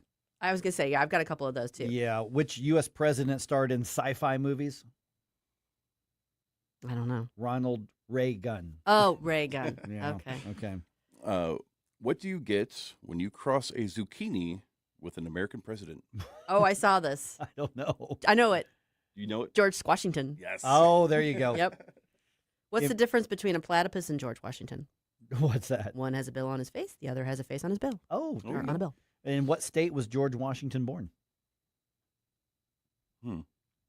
Naked and crying, just like the rest of us. What do you get if you cross a gorilla with the 16th U.S. president? What? Abe Lincoln. There you go. All right, here. How about Ronald Reagan doing a joke here? Here's one of his. I can define middle-aged. That's when you're faced with 2 temptations and you choose the one that'll get you home at 9 o'clock. What's President Obama's favorite vegetable? What? Broccoli. Of course. Yep, exactly. Let's see here. Why are presidents like diapers? I've heard this one Are before. they full of it? That you're along the right lines there. Because you need to change them frequently for the same reasons. Uh-huh. I get that. I get that. Yep, exactly. This one actually made me laugh out loud, and maybe it shouldn't, but it did. What did George Washington say to his men before crossing the Delaware? What's that? Get in the boat! I don't know why. That just made me laugh. Oh, my goodness. Okay, so, yeah, the scene. Oh, here, how about another one from Barack Obama? Yeah. All right, I like this one, too. Saturday Night Live, Sicily impersonates CNN anchor Brooke Baldwin, which is surprising because usually the only people impersonating journalists on CNN are journalists on CNN. I kind of wish I'd come up with that one myself. I'll Yeah. be really honest. Joe Biden is so old. How old is he? He is so old he can remember when the Dead Sea was just getting sick. That sounds like a cheap fake. There you go. The auto pen wrote that book. Wrote that joke. Yeah. Yeah, and let's be clear. That was Barack Obama delivering those at the White House Correspondents' Dinner, which means those jokes were written for him, too. Oh, but sure, he's got a good delivery. Some of Yeah. those the kind of droll sort of, he can be funny. What should you do if Lincoln, Washington, Jefferson, and Roosevelt all get poison ivy? I don't know. You rename it Mount Rushmore. Oh, I was thinking it had to do with Mount Rushmore, but yeah. That's like a Halloween joke for little kids, right? Yeah, which is still a thing here in St. Louis. Trick or treat. That's not a thing everywhere else. It's a thing here. Really? Yeah. No, I've never actually heard somebody calling out the kids. All right, let's hear it, until I moved here all those years ago. Oh my goodness, I Yeah. did not realize that No, was. yep. I mean, it's called trick or treat. Right. Yeah. What else we got? I don't have any more. I got plenty. I got a few. This one's a little dated, but it was posted back when President Trump was banned from Twitter. Oh, right. What's the difference between Donald Trump and a bird? A bird could still tweet. Well, yeah. What would Thomas Jefferson be if he were alive today? Really old. Really, really old. Yeah, that's it. Yep. Oh man, yeah. So I started trying to do math for a second there. No. Closing in on 300. is the Oh answer. man. Okay. Let's see here. Yeah, I mean, I don't know. There's a bunch of these are kind of cheesy, but that's the fun part of it. So anyway, I still think, and I couldn't find any, but I still think there's occasions when Trump is talking and he says something off the cuff that is just outlandishly funny. And he doesn't get credit for being, he gets blamed for a lot of things. He gets credit for some things, but he doesn't get credit for being as funny as he sometimes is. oh, I agree with that, because that's like when you get the folks, like particularly on the left, they're like, we don't understand how you can actually like this guy. Listen, I disagree with President Trump on a lot of stuff, but he's funny. I get why people like him. There are plenty of qualities about him to like, and there are plenty to dislike, and I get it. That's fine. You don't have to, Right. not everybody has to like him. That's fine. But if you can't acknowledge that sometimes he's just outright funny. He's funny. Yeah. Then you're blinded by your partisanship. Here, President Jimmy Carter had a pretty fun one. He said, "My esteem in this country has gone up substantially. It's very nice now. When people wave at me, they use all their fingers." That's actually saying something for a president. Yeah, that's right. Gotta love free speech, right? Oh, you gotta love it here. Let's see here. President Ronald Reagan. Politics is supposed to be the second oldest profession, and I have come to realize that it bears a very close resemblance to the first. Yes. Have you heard the one about Reagan, Tito, and Gorbachev? I can't say I have. So they're all in the plane together, flying over the countries, and Gorbachev says, "I think we're over Russia right now." Puts his hand out, touches the top of the Kremlin, says, "Yep, we're definitely Russia." Reagan says, "I think we might be getting close to America here." Puts his hand out, touches the top of the Empire State Building, says, "Yep, we're definitely in America." Tito says, "I think we're over Yugoslavia right now." Puts his hand out there and says, "Yep, we're in Yugoslavia. Somebody just stole my watch." Oh man, let's see here. What else do we have here? Yeah, then there's a couple of these that aren't actually jokes, or just like comments. At one point, I forgot about this one. President Barack Obama, I think this was another White House Correspondents' Dinner joke. "These days, I look in the mirror and I have to admit that I'm not the strapping young Muslim socialist I used to be."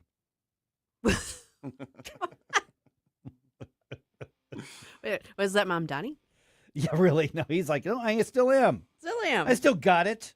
Still me. Just saying. All right. This entire segment made me realize why you do your live events from like Whistle Pig and Mario's Donuts That's and not right. from the Funny Bone. That's right. Yeah, you're not going to pay to see me cut jokes. No.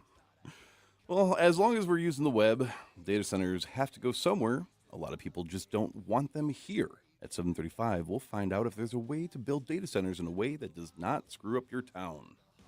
It comes away again, I can't control it. Hiding under the bed, in my body, in my head. Why won't somebody come and save me from this? Make it end. are truckloads of broccoli at this very minute descending on Washington. From the News Talk STL Weather Center. I'm meteorologist Shan Scotch with your first alert forecast. We're tracking temperatures back towards the upper 90s this afternoon. Still in a first alert weather day today and tomorrow for dangerous heat. Things are looking decently dry. Might see an isolated shower storm possible later this afternoon. Most of us dry. Feels like temperatures over about 105 degrees to 110 degrees possible today and tomorrow. Could see some chances of some isolated strong to severe storms as well Wednesday afternoon. Tad bit of a cool down Thursday and Friday, still looking hot for this time of year. In the First Alert 4 Weather Center, I'm meteorologist Shan Scott. There's an old way to buy a mattress, and there's a snooze way. Remember dial-up internet? You'd click on a picture, go make a sandwich, come back, and maybe it had loaded. It worked, but nobody wants to go back. Well, buying a mattress has evolved too. At Snooze Mattress Company, we use advanced pressure mapping technology to understand exactly what your body needs instead of simply asking you to guess after laying on a mattress for a few minutes. When you sleep better, everything gets better. Larry Connor's Commentary, brought to you by Vincent's Jewelers, offering a wide selection of jewelry including lab-grown diamonds, affordable earrings, bracelets, necklaces, and rings up to 75% off their natural counterparts. Visit vincentsjewelers.com. This is Larry Connor's Commentary on News Talk STL. How deep is your faith? First, let me make it clear. I'm in favor of the death penalty. In fact, I've witnessed an execution. I know in detail what that man did to a young woman. So in my heart, I had no mercy for him. I am a Christian, believe in forgiveness, but my faith does not go that deep. God might have mercy on that man, but I don't have that capacity. In May of 2025, Joe Biden was diagnosed with prostate cancer. Over the weekend, Hunter said the cancer has gotten more aggressive. His father is often in pain. President Trump posted, "Saddened to hear. We extend our best wishes to Joe, Jill, and the family." We all know the damage Biden did to our nation through his open border policy. Illegals killing Americans, trafficking in drugs, trafficking children into sex dens. There is no redemption for those crimes. But along with President Trump, I pray for Biden. I get no joy out of his suffering.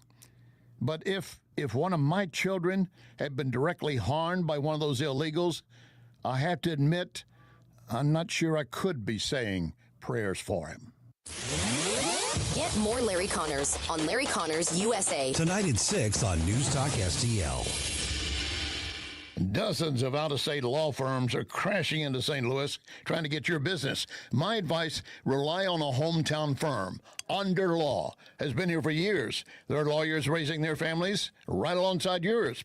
And when you're injured by someone's careless actions, you are entitled to full compensation. You want lawyers who will not bend to big insurance, but will stand defiantly protecting you.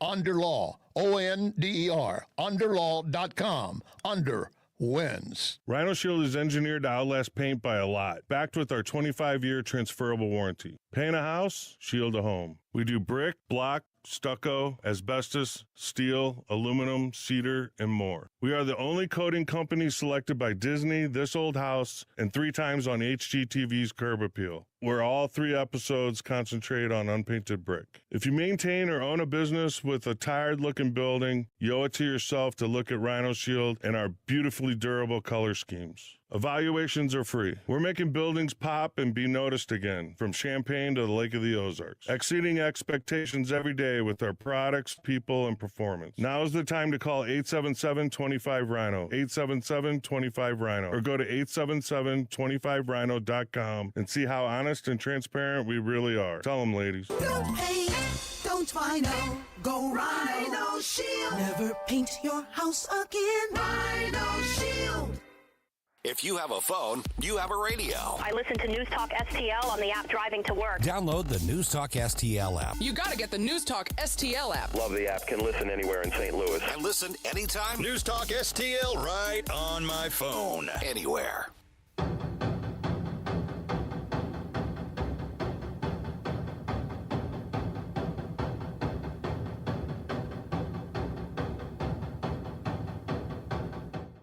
Good morning, Missouri. It's your boy, Joe Pags. I'll talk to you tonight at 10. But right now, let's get back to Mike Ferguson in the morning.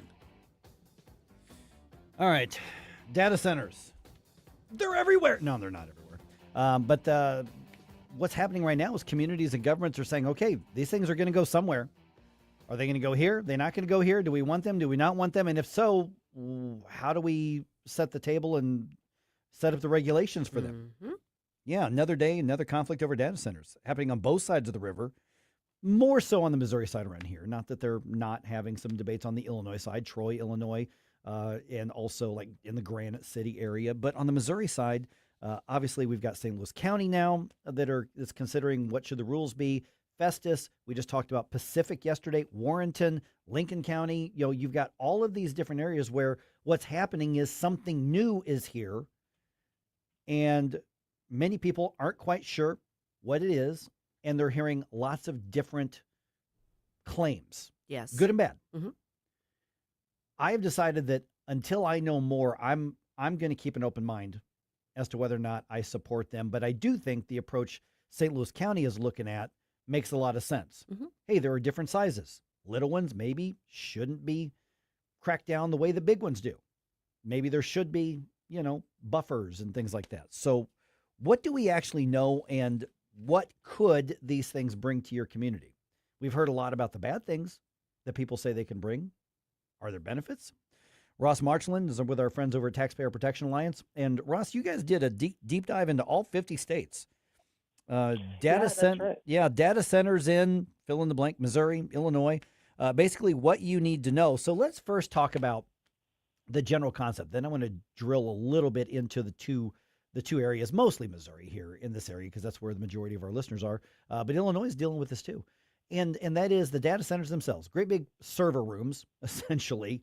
They're going to use more energy than most other parts of businesses. Industrial area uses some types of energy. This is going to have a draw. So you've got energy concerns. People are saying there are going to be possibly conservation, wildlife concerns. We saw that in Pacific, Missouri, where the Department of Conservation says, you put this thing there, here are the wildlife that you could affect. Then obviously the water usage and things like that. So what are the legitimate concerns and discussions we should be having about those, and what are the things that possibly are just getting blown out of proportion? For sure. Well, first of all, Taxpayers Protection Alliance, we're going state by state, and we are dispelling the myths and misinformation surrounding data centers. And look, it's completely reasonable to have concerns about these projects. I mean, look, it's reasonable to have concerns about any economic project or use of land or what have you. But look, so you have a lot of claims about data centers guzzling up all the water and all the electricity. So in the case of Missouri, TPA ran the numbers, and we concluded that data centers are only responsible not for 1%, but for 0.1% of water use. And the figure for electricity is 1.8%. So a lot of these figures, as understandable as these concerns are, they are being blown way out of proportion. Good morning, Ross. This is Susie Moore. Along those lines, I think one of the issues that we're all struggling with is knowing what information about them is reliable. Like who, obviously we can't each conduct individual studies on them, but you're getting information pushed from a bunch of different directions, and it's hard to know, what agenda might be behind that information. And so what is a good way for people to assess the information objectively without getting, pulled in one direction or the other?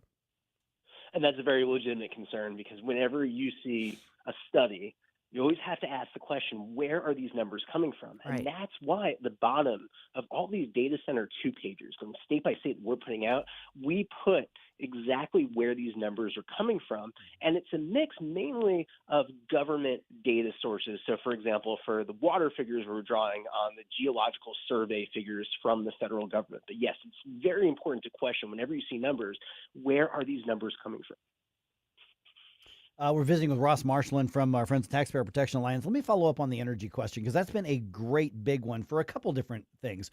One, as we discussed a little bit earlier in the show, when there was a big push for, more electric and less fossil fuel, well, there were rolling brownouts in different parts of the country, particularly when, there was a big push for electric vehicles and people being told not to charge them at certain times of the year because there was just too much drain.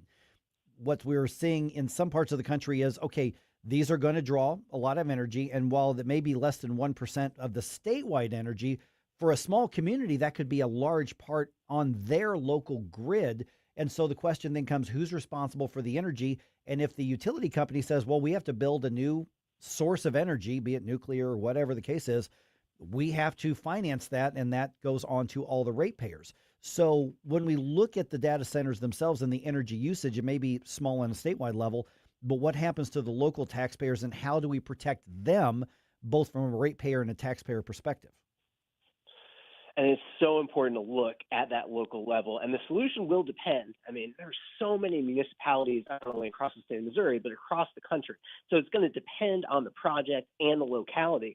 But if you have really large energy consumption, one potential solution is to have what's called behind the meter generation. And what that means is these data center projects, they will build their own energy facilities on site. And more often than not, these are natural gas turbines, and they're way cleaner than what any alternative project would put on site, or if they were hooking up to the grid, what that energy would produce. But in a lot of cases, that makes the most sense. Instead of hooking up to the utility grid, which, by the way, could take a very, very long time depending on where you are, just have that energy being generated on site.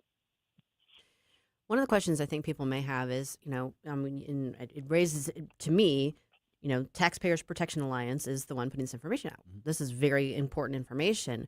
What is the taxpayer angle on this? Not just the community angle, but in terms of like the economics of this. What concerns should people be looking at? We spend so much time focused on the negative of data centers and talking about things like water and electricity use and also pollution. We very often fail to talk about the positive side of that equation. And data centers are not only a jobs machine, but they bring in hundreds of millions of dollars in tax revenue. And you see this, for example, in Loudoun County, Virginia. These data center projects, they're paying for half of the operating budget, and they're paying for essential services like schools and fire departments and roads. And no matter where you bring these data center projects, that revenue potential is there. St. Louis County, you got a projected $50 million budget deficit. Data center projects can turn that around. A huge plus for taxpayers. Okay, Russ, the taxpayer, the property tax issue, I think everybody agrees that those numbers are there because you've got large, very valuable projects here that do the assessment happens, and then you just hope that the local government doesn't screw it up and give a bunch of incentives and abatements and things like that. Let me question the jobs machine part of that, though. Once the construction aspect is done, and that could be hundreds of jobs, it doesn't take that many people to really maintain these. I mean, so are they really a jobs machine? So it depends on how narrowly you're looking. If you're just looking at the data center itself, most of that, as you say, is going to come from construction, and that's going to be a few thousand jobs depending on the size of the data center project. But we also have to look at the wider angle here. So if there is on-site energy generation, that takes a lot of jobs and a lot of people to maintain those energy facilities.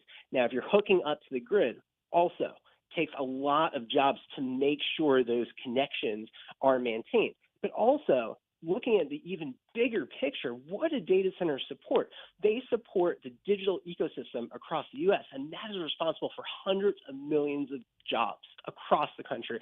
In fact, I can't even think of a job anymore that does not rely on the digital domain. So looking at that big picture, data centers really benefit everyone and create or support hundreds of millions of jobs. We've talked somewhat about the energy consumption, the water consumption, those concerns, but then a corollary of that is concerns people are raising about the environment, the impact that this can have about the surrounding areas, wildlife. Noise, and I've seen like news reports that have people talking about like it affecting the quality of their water and their that sort of thing. Some of that is probably overblown hype, but where do we go to? What do we look to see what, centers that are already up and running and what effects, if any, they're having on the surrounding area? Well, you really have to go case by case, and you have to go issue by issue. So noise, for example, the Taxpayers Protection Alliance put out a brief examining all of the evidence on data center noise. And there are these things called sound impact assessments that a lot of projects release, and they measure the decibels and how loud these projects are. And what we find more often than not is for even the really large data center projects that are being put into operation, the noise is not louder than, say, a loud conversation or being alongside a road. So it's really important to keep these noise figures, these decibel levels in context. And pollution, I mean, really, data centers pollute far less than most other proposed uses of land and economic projects. So again, very important to keep these things in context. Okay, we just got a couple minutes left. We're visiting with Ross Marchland from Taxpayer Protection Alliance, and we'll tell you where to find these reports, state by state, in Illinois and Missouri as well. One of the, I think, that we're seeing the trend around here, at least, I don't know what they're doing in other parts of the country, moratoriums, 6 months, 12 months. Let's go study it. Let's look at land use. Let's look at sound. Let's look at all that sort of stuff. Just kind of an initial reaction, that seems like a fairly reasonable, responsible way to not jump in one way or the other. What would be your advice then to these city and county governments that are saying, you know what, there's a lot of heat on this. A lot of people are really concerned about this. A lot of people are angry about it. So we're doing a moratorium and looking at the facts. What are the things that they should be looking into if they want to present this to a, frankly, hostile community that says we don't want these things? The way that you got to look at it is give data centers a chance. Now, that doesn't mean automatic approval. That does not mean no public input. But you need to treat data centers the way you would treat any other potential project out there that you're considering. And oftentimes that means you got to look at the jobs figures, you got to look at the tax revenue figures, and those are big pluses for residents, including taxpayers. So don't just say no to data centers. And the typical refrain from politicians when they're talking about moratoriums is they say, oh, we just need a little bit of time to examine the impact of data center projects. The government moves at turtle speed. So when they say a little bit of time, what does that mean? 5 years, 10 years? Taxpayers and consumers cannot afford to wait for these slow governments to, quote unquote, consider all the evidence. All right, Ross Marchland from Taxpayer Protection Alliance. Some people are going to agree with what you said. There's going to be some people who disagree with what you said, but they want to look at your info on this. What's the best way to do it? Visit our website at protectingtaxpayers.org. All right, Ross. Hey, good to chat with you again. Appreciate you taking on the questions. Great to be back on your show. Thanks, Ross. All right, the more we learn about the latest hoax Amber Alert, the worse the story gets. We're going to tell you about that in the news dump coming up at 7:50.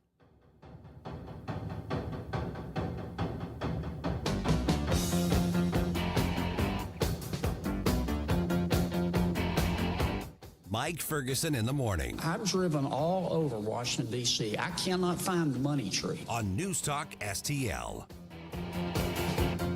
Mike Ferguson here. Retirement should be a time you can relax. No more stress from work. But there's one thing you can't forget about when retiring. That's your money. Do you have enough saved to fund your income for life and keep up with inflation? How will you claim your Social Security benefits? And what about long-term care? The ClearPath Wealth Management Group at Stifel is here to help answer all of these questions. You can hear their latest views on the markets and investing during On the Money, hosted by Stifel financial advisors Bob Stockdale and Eric Robert, every Saturday morning at 9, right here on News Talk STL. They can help you get organized, guide you through critical retirement decisions, and create an investment portfolio designed around your needs. To schedule your free retirement plan consultation, go to clearpathinvesting.com. That's clearpathinvesting.com, or call 636-695-2650, 636-695-2650. Stifel Nicholas and Company Incorporated, member SIPC and NYSE. Hey everyone, this is Jesse from Reach Reproductive Health, and I need you to mark your calendar because on October 22nd, it's going to be a big night in St. Louis. It's going to be our second annual Reach Gala, and it's happening at the factory. Incredible live music, powerful speakers, a night to celebrate life, and to support the Reach mission. Stay tuned to find out who's taking the stage. I promise you won't want to miss it. Registration is open right now at outreachforlife.org/gala.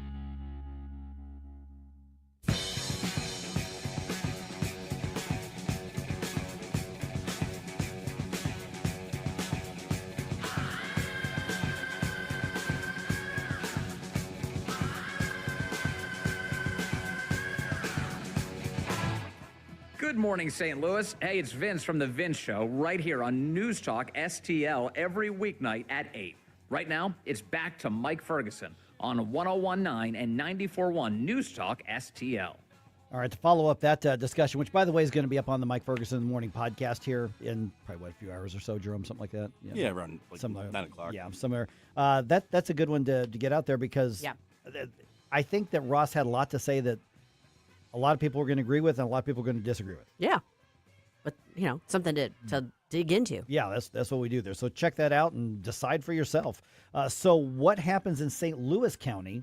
The county government is now looking at regulations for data centers. Also, a former police officer here in the metro headed to prison, likely for a long time. And Cardinals had a rough night. They're back under 500. 7:51. Let's do another news dump. The Morning News Dump, brought to you by STL Fenceworks. Wake up, America. It all worked out. They got all the news. The Morning News Dump. All right, St. Louis County's Planning and Zoning Commission is working on a recommendation to regulate data centers. Among the proposals are suggestions to regulate them based on size and energy use, and also to ban them from residential zones with a buffer setback requirement. Both supporters and opponents of data center development spoke at the commission's meeting last night. The commission's going to make its recommendations to the county council probably mid-September, so a little over a month from right now, and then the county council will do whatever they want with that. But it just seems to me that the approach that they're taking, and they're not saying open it up and we're going to approve a plan to bring in a bunch of data centers. You're not going to have, Quick Trip Walgreens data center, Quick Trip Walgreens data center. Right. Although that kind of describes Manchester Road in places. I'm just It could saying. be. And construction on the Right. road. But they're basically saying if we're going to end up doing this, here's what you do, here's what you don't do. I think that they're taking the smart approach. Yep. All right. Charges are filed against the 25-year-old woman police say made a false report of a child abduction. Brianna Mathis faces a charge of knowingly making a false report that triggers an Amber Alert. She claimed that her vehicle was stolen with the child inside. Investigators report that the man who ended up being the target of the statewide alert had told her to get out of the vehicle earlier on Sunday. So basically, he said, leave me alone, get away from me. And then she calls 911. Yeah. The child was located in Lincoln County, where that child has lived with relatives since January after being taken into state custody and removed from the quote-unquote care of Mathis. Well, sounds like a very troubling situation. I'm definitely glad that it ended without, someone getting hurt. Tragic. Yeah, because you've got every single law enforcement officer in the state looking for this guy who police proactively said he didn't do anything wrong. I mean, they say we found no evidence of a crime, and it's they very went out of their way to neutral. emphasize They that. went out of the way to say this guy did nothing wrong. This guy did not commit any crimes. Poor All right. guy. A former North County police officer admits to sexually assaulting 18 people. KMOV's Corey Stark has the details. We alerted you about Marcellus Blackwell's crimes 3 years ago while he was an officer with the North County Police Cooperative. Blackwell admitted to sexually assaulting 18 men, often during traffic stops or arrests. This happened between 2022 and 2023. Well, prosecutors say many of the victims were taken to a remote location when Blackwell would deactivate his body camera and assault them. Prosecutors are asking for 30 years behind bars. Okay, he's going to be sentenced next month, most likely. And a former cop who sexually assaulted people, he's going to do great in prison. I think not. Yeah. Yeah.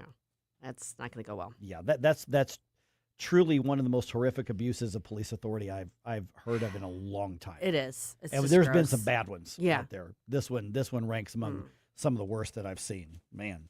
Okay, Health and Human Services Secretary RFK Jr. says the FDA is going to crack down on what he calls a loophole that allows companies to declare certain ingredients and additives to be, quoting, generally recognized as safe, without first notifying the FDA. RFK Jr. speaking about the objectives during a food policy event earlier this week. Will change how the federal government oversees what's in our food and how we understand the foods that Americans eat. Food manufacturers are going to have to submit more information about those additives, dyes, preservatives, sweeteners, stuff like that to the FDA before they can make that claim. And this comes as part of the Make America Healthy Again initiative, as the administration is blaming processed foods for helping drive the nation's epidemic of obesity and chronic disease. And I don't know how anybody could argue with that. Well, because it's RFK. Yeah, well, and I'm not a fan of RFK, but I don't see what he's wrong about here. Well, but you're being objective. Right. Yeah, I mean, he gets a few things right. I think, I don't like a lot of his policies, but I don't see what the problem is here. It's about transparency. That's the argument people will have. Yeah. He's bad. But He's bad. Can we all Trump, agree? Trump. Can we all agree at least that he's weird? Quirky. Even if you like it. I'll go with quirky. He's a unique individual. That's one way to do Yes. it. Yeah, that's one way to say it. Okay, what else we got here? Oh, okay. Which airline most likely to cancel or delay your flight? Pretty much all of them, as it turns out. I was going to say, it's really not that distinctive a list. Here's the punchline is that the best case scenario is you have a 1 in 5 chance of your flight being delayed or canceled these days. So here's what happened. According to an article that I found on KMOV's website, JetBlue is the worst offender. So between June of 2025 and May of this year, over 7 million flights were evaluated for this survey here. And with JetBlue, 29.9% of their flights were canceled or delayed in that 12-month period. Very close behind them, as in just a little bit of like 1%, less than a tenth of a percent. Let's see here. Close behind them were PSA Airlines and the now defunct Spirit Airlines. Both had just over 29% of their flights affected by delays or cancellations. So fully one-third, almost one-third. Republic, Allegiant, American, and Frontier all had delays or cancellations of over a quarter of their flights. Delta was the most reliable, according to that list. Only 20% of their flights were delayed or canceled. You know who's more reliable than Delta? Who's that? Susie's Road Trips. That's right. Just saying. I smell a podcast coming. That could be fun. That could be a lot of fun. I like that idea. Absolutely. All right. President Trump obviously disappointed that Senate Republicans did not pass the SAVE Act before going on the recess that they're on right now. You know who else is disappointed in that? Senator John Kennedy out of Louisiana. He was on Fox's Hannity last night. I was proud when we passed the Lindsey Graham Russian sanctions bill with 85, 86 votes. But there are other times when the Senate is like high school, but no one ever graduates. Seems about right. Maybe junior high. Yeah. Junior high. Junior. Because you can't help it. The Cardinals lose their first game of the series to the Phillies on Monday. Final score at Busch 6-5. Tonight's game starts at 8:45. Andre Pallante going to be on the bump for this one. Redbirds are back up into third place in the National League Central, but they are still 15 games behind the first place Brewers, and only because the Pirates and the Reds are even worse. Craving hot chicken so good it ruins all other hot chicken? Welcome to Slaps Hot Chicken. Juicy, bold, always done right. From no heat all the way up to the Reaper. Try our famous loaded fries, loaded mac and cheese, and the only loaded fried ravioli you can get. Grab a crispy slider, sink your teeth into our jumbo tenders, or treat yourself to our mouth-watering chicken and waffles. Slaps Hot Chicken, 5950 Highway 94 in Weldon Spring. You've got to come in and try it for yourself. The Vic Morcelli Show. Very active, very fun chat box. Cinderfer. Hi, Cinderfer. Hey, how you doing? She says, yo, Vic, baby. Verbatim, yo, Vic, baby. With an exclamation point. How else are you supposed to read that? I was driving, had to pull over to comment. I was going to say how sexy the beard is, but I'm afraid of your wife. Hey, I'll tell you what, I would be. Vic Morcelli, live and local, weekday mornings at 9 on News Talk STL. A Disney cruise is no ordinary vacation. It's an adventure, a fairy tale, a dream. Step aboard and discover where favorite Disney characters meet fun for the whole family, where total rest and relaxation meet the ultimate escape and excitement, where a dream vacation meets a magical cruise. Only on Disney Cruise Line, where magic meets the sea. Magic Expeditions will make planning your Disney cruise easy. Reach out at magicexpeditions.com. KLGY HD3 Clayton, K270BW Bellefonte, KNBS Bowling Green. This is News Talk STL at 1019, 94.1, and always streaming at NewsTalkSTL.com. Breaking news this hour from Town Hall. I'm Rich Thomason. Voters in 7 states are casting ballots in today's primaries. One of the highest profile contests is in Wisconsin, where Democratic Socialist Francesca Hong seeks the Democratic nomination for governor. another race of interest. In South Carolina, voters have 10 Republican candidates in Tuesday's special election primary to replace the late U.S. Senator Lindsey Graham. Senator Darlene Graham, his sister, appointed to fill the vacant seat, has President Trump's endorsement. She spoke at the renaming ceremony for Joint Base Lindsey Graham. What an honor for my brother, and what a tribute to his 33 years of service. Challengers include Congressman Russell Fry and Ralph Norman, former Governor Mark Sanford, and business owner Mark Lynch. The winner will face Democratic nominee Annie Andrews, a Charleston pediatrician. I'm Jennifer King. The destruction is widespread. The death toll, at least 111 in the region hit by this week's earthquake in Colombia. They have yet to get a handle on the rapidly expanding Ebola outbreak in Congo. Congo government data shows a total of 4,381 confirmed Ebola cases, including 2,011 deaths, and as of Tuesday, just over 700 patients in admission and isolation. The WHO on Monday said the outbreak likely started in February, long before authorities detected it in one of Congo's most remote and vulnerable areas. Aid workers say the outbreak continues to outpace response that's been expanding across the 5 provinces affected. Many health workers have gone on strike to protest lack of payment for their work since the outbreak was declared. I'm Charles Delazette. In light of Iranian death threats, the Washington Post reports a decoy aircraft was deployed to carry President Trump safe home from last month's NATO summit in Turkey. The Dow futures 56 points higher, NASDAQ futures up 100 points. More on these stories at townhall.com. Progressive knows that boat days can come with unexpected problems. Oh no, I dropped my lip balm in the water. I can't think of anything worse than the looming threat of potentially having chapped lips. It was ginger vanilla too, my favorite flavor. If a real problem comes along, your boat's protected 24/7 with Progressive, so you can keep worrying about boater problems. Progressive Casualty Insurance Company and Affiliates, not available in D.C. Hey, I'm Willie Robertson. And I'm Corey Robertson.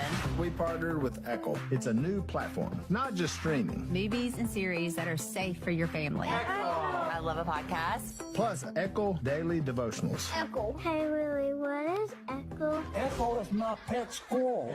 Okay, Doc. Echo is not just faith-friendly, it is faith-driven. Be a part of something better. Echo. Echo. Where I want to be. That's EKKL.com.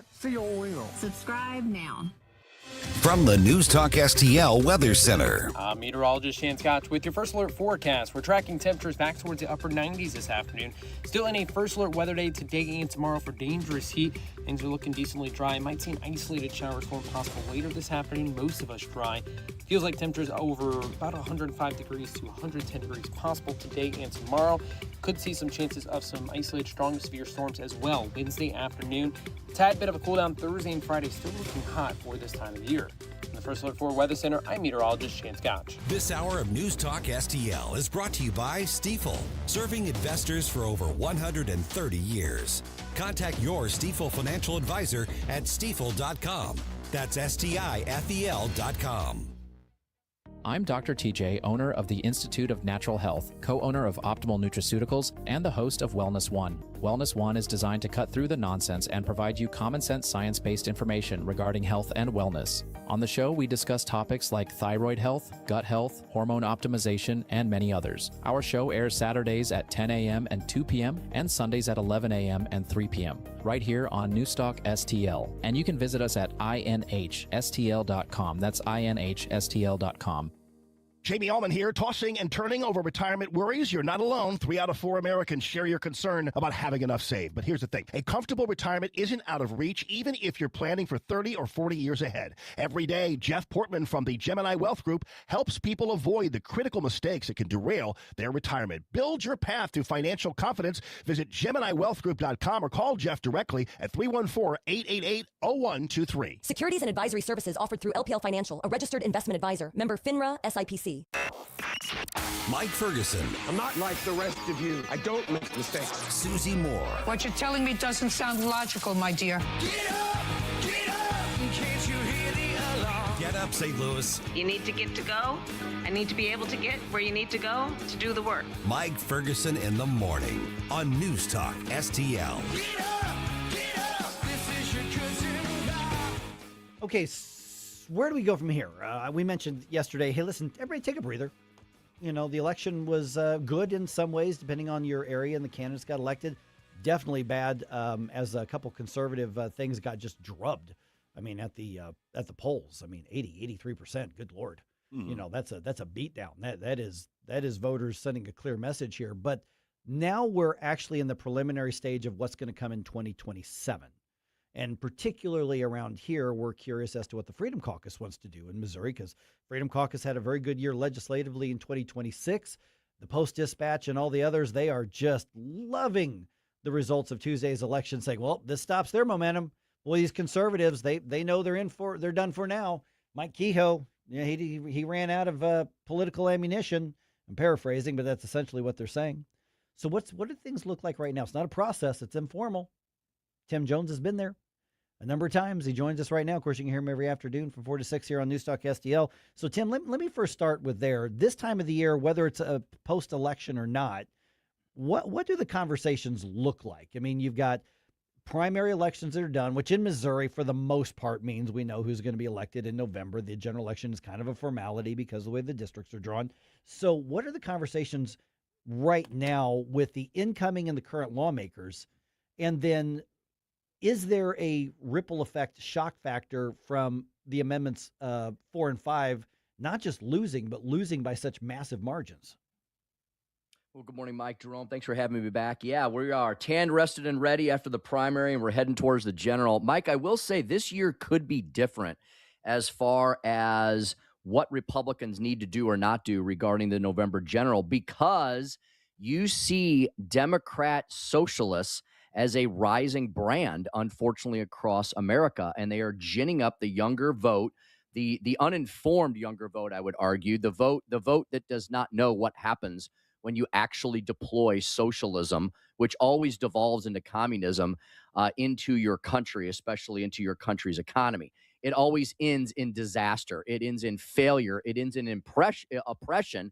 And according to the 20th century death statistics, it ends in death. I mean, communism was the world's largest killer of people in the 20th century. I mean, go look it up. Maybe they're not teaching this anymore in high schools or colleges, but that is the history that is there. So, Mike, we're going to deal with the general election threat, not in rural Missouri, not even ex-urban Missouri, but in that suburban corridor. I can tell you, Mike, that a lot of Missouri Republicans are a little nervous heading into November. So this may be a little more active November than in previous cycles, because the left is going to try to go after some of the suburban Republican seats right here in the St. Louis region, in and around Kansas City and Jackson County, and in and around Springfield. Greene County, unfortunately, if people have looked at a political map recently, has gone from red to pink to somewhat purple. And the Republican Party in Missouri is going to have to definitely play a lot of defense in some of those suburban areas, and hopefully not lose any seats in the House or the Senate, because that's what the Democrats want to do. They want to peel off a couple seats in the House or the Senate and in the supermajority. It won't necessarily affect how governance is done in Missouri, but it will be a bit of a psychological signal of sorts. And secondly, Mike, we have Amendment 3. I know we just went through a brutal battle on the other two amendments, but Amendment 3, I would argue, is different. It doesn't have nearly as much opposition on the Republican side of the coin as you saw from 4 and 5. And it is an effort to take something out of our Constitution that never should have been there in the first place, and that is abortion and transgender surgeries on minors on demand. And so I think you have a wider, hopefully, majority of people who feel that such things are abhorrent to begin with, but at least they do not belong in the Constitution. So I think you're going to see somewhat more heightened activity heading towards the November. But Mike, to answer your second question, at the same time, people are looking at the calendar and realizing that bill filing opens December 1st, not that far away. And yes, we are going to be going back to the drawing board on issues like taxation reform and what the heck to do with our broken initiative petition process. Okay, so what do those conversations look like behind the scenes? Take me behind the scenes. You know, when you're Sure. in the legislature, and obviously now with working with the Freedom Caucus as well, we know that nobody gets up on December 1st and says, okay, let's think about what we want to do. This is a year-long process informally. What do the conversations look like? Yeah, so Mike, first of all, on Amendment 5, Amendment 5 was not a referendum on whether or not to eliminate the income tax, because if I heard it once, I heard it 1,000 times from Republicans who said, you know, I want to eliminate the income tax, ... but I'm not sure if I'm comfortable with doing it through Amendment 5. I heard that from Republicans every single time I talked to them. They felt like the plan needed to be more specific. They felt that they didn't quite understand this conversion from an income tax-based society to a consumption tax-based society. So we obviously have a lot of more educating to do as far as that concept. But as far as eliminating the income tax, I believe there is a strong majority of Missourians who would be happy to do that. Now, Amendment 5 had something in it for everybody, right? I mean, the liberals who opposed Amendment 5, I think they're going to rue the day, because you know what Republicans are going to do now? They're just going to axe the tax. They're just going to put forward a plan to reduce and to eliminate the income tax, and they're not going to worry about things like replacement revenue or taxing other services and things. I think they'll be worried about removing exemptions and carve-outs and loopholes that they statutorily can go after. But now it's simply going to be reducing the state budget, reducing budget revenue expenditures, eliminating the income tax, and giving those savings back to Missourians. So for all you liberals out there who opposed Amendment 5, you know what? Guess what? I think revenge might be served cold with you when we start talking about massive budget cuts in the near future, which need to happen anyway. Our budget's gotten completely out of hand. So, Mike, I'm going to tell you right now today that income tax elimination is going to be front and center in the 2027 legislative cycle. And in conjunction with that, I believe that Governor Kehoe is going to finally challenge Missouri lawmakers to make Missouri the next universal school choice state. Yeah, I know school choice is going to be a big one. And there were some changes coming to the legislature that, you know, with Curtis Trent being upset, you know, he was beat by somebody who's not school choice. So we don't know how those dynamics are going to go. But let me ask you about the tax thing. I want to come back to that for a second, Tim. We're visiting with Tim Jones, former Missouri Speaker of the House. Obviously, you can hear him every afternoon here on News Talk STL. With an 80-20 or 83-18 or 80-17 margin on this, is it reasonable to think that there might be some Republican lawmakers who say, I'm not sticking my neck out on another tax cut? That thing just got beat. I mean, we understand the intricacies of it, but by the time the media jumps all over you, what they're hearing is voters said no to cutting income tax. Why are you trying to do this? You're flying, you know, in the face of what the voters just said. That's the narrative that's going to be out there. Yeah, and again, that's not what voters said, and I can prove it through history. The last 3 legislative sessions, the Missouri House of Representatives has overwhelmingly passed a version of a plan that would eliminate income taxes. And those same legislators have gotten reelected time and time again. Now, those plans were not as broad-based as Amendment 5. They were much simpler in their former scope. They rely on the increases in budget revenue to fund income tax relief towards Missourians, which is what we should be doing. We should not be letting our budget grow so unchecked that we then take that revenue and apply it to new programs or add it to new program lines. As the budget grows, the private sector shrinks in Missouri, and we've seen that over the last several decades. I continue to argue Republicans have not been Republican enough. Missouri apparently has a lot of Republicans, apparently has a lot of populists. I wonder about how many actual fiscal conservatives we have. I will tell you we have a strong majority of them in the Missouri House because they have, once again, they have passed a significant income tax elimination plan over the last 3 or 4 sessions. I was speaker when we dared to cut the income tax in Missouri for the first time ever in Missouri history back in 2014. And every single Republican got reelected. Every incumbent got reelected after that cycle. So I think there's a strong desire to eliminate the income tax. But what people were unsure about is how Amendment 5 was going to do that long term. They were worried about the shift from income tax to a consumption tax system. We won't be able to do that statutorily, and that is probably the thing that voters most keyed upon and rejected. But again, we saw it in the polling data that I saw. We heard it on the streets. We heard it at our town halls. Oh, yeah. I absolutely want to eliminate the income tax. I just don't know if I quite understand what Amendment 5 does, and I'm unsure about that uncertainty. So I think what we learned this year was that there's a thirst to eliminate taxes in Missouri, but it has to be done in a very clear, very understandable, very straightforward plan. And I think that's what the Missouri legislature is going to do. Okay, so obviously this is one that, of course, Tim, also, you're still, director of the state director for the Freedom Caucus in Missouri here. Yeah, my official title is Missouri Director for the State Freedom Caucus Network. So I am the advisor to the Missouri Freedom Caucus. Yes. Okay, so last minute or so we've got, Tim, obviously when you're developing the priorities for 2027, there's the things that we believe should be done, and then there's obviously the art of the possible, the things that we think can be done. I'm not trying to put you on the spot to say what are the Freedom Caucus's priorities, because we'll get that probably closer to December or so. But what are the areas that you want your colleagues in the Freedom Caucus to look at and say, listen, there's still an appetite for this. This is what needs to be done. You've mentioned tax cuts already. What are some other areas that Missouri needs to look at? Mm-hmm. Yeah, and first of all, I just want to say the Missouri Freedom Caucus had an excellent night. As bad as the amendment result was, as far as candidates go, I predict that the Missouri Freedom Caucus is going to grow its numbers. The Missouri Freedom Caucus is the movement conservative legislators of the state. They are not the rage mob, anti-everything crowd. They're not just opposed to everything. They want to actually get conservative legislation across the finish line, and so people are attracted to that. Legislators always campaign on that, right? Everybody campaigns on being conservative, and many actually want to govern that way. So I'm going to predict the Freedom Caucus is going to grow its numbers in the Senate and the House. So that's the first point I want to make. Secondly, yes, they're going to focus. They're going to be behind a new plan to truly put our income tax on a path to elimination. Why do we need to do that?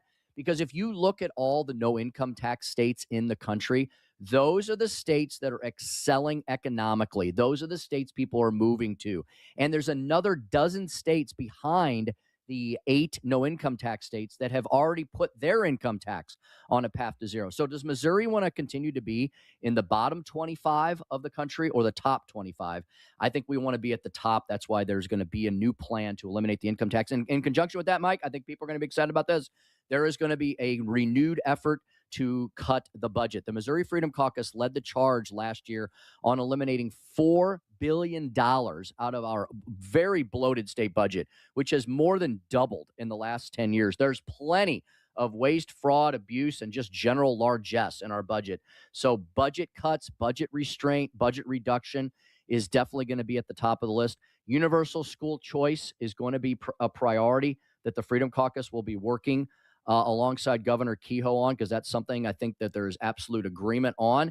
And also making sure that we continue to not go down the path that we see other states going down. And that's this socialist spiral, right? We do not want socialism, softcore communism to take root here in Missouri. So we're going to be doing everything we can to protect people's freedoms and liberties. We passed the anti-Sharia law bill, the American Law for American Courts bill last year, led by Senator Schroer, the chairman of the Freedom Caucus. So, Mike, I think there's going to be a mixture of fiscal priorities, educational priorities, budgetary priorities, and just general protect people's freedoms and liberties priorities. That's going to be part of the agenda of the Missouri Freedom Caucus, and we'll definitely color in these specifics as we head towards bill filing on December 1st. All right, Tim Jones back fresh from his vacation. You back in studio today? I will be back in studio. Chris Arps and I both back in studio today. At the same time? I know, it's weird. Lightning's going to strike this afternoon, indeed. Yeah, Katie bar the door. We're going to be speaking with David Stokes this afternoon, Mike, and Dr. Randy Tobler, of course, a frequent flyer here on News Talk STL. I've heard of that guy. All right, Tim Jones, thanks a lot, man. We'll talk to you soon. Thanks, gang. All right, and don't forget this Friday, Susie and I are going to be at Mario's Donuts, and we are bringing back some goodies for Jerome once we get back to the studio, because he has to keep us on the air. So we're going to be there doing the show from Mario's, 5:30 to 9. Come on out. Come on, say hi. Let's take some pictures, do some hashtags, enjoy some coffee, and those donuts. Oh, my gosh. those donuts. That's Friday. More details are at newstalkstl.com. I have had enough of this. Turn my eyes to your indifference. Stop right now before you blow us all away. Mike Ferguson in the morning. A cross between Socrates and Dirty Harry. On News Talk STL. Hey, Columbo here, ready to take your next shot? Then head to Bluff City Outdoors, your destination for the best archery gear, from traditional equipment to compound bows to high-performance crossbows, all from the biggest names in archery like Hoyt, Matthews, 10 Point, and more. Whether you hunt, shoot target, compete in 3D, or just shoot for fun, make your next shot at Bluff City Outdoors. 1 mile east of Fast Eddie's at 2813 East Broadway in Alden. Don't forget Bluff City has all your fishing and trapping needs covered as well. Follow them on Facebook and at bluffcityoutdoors.com.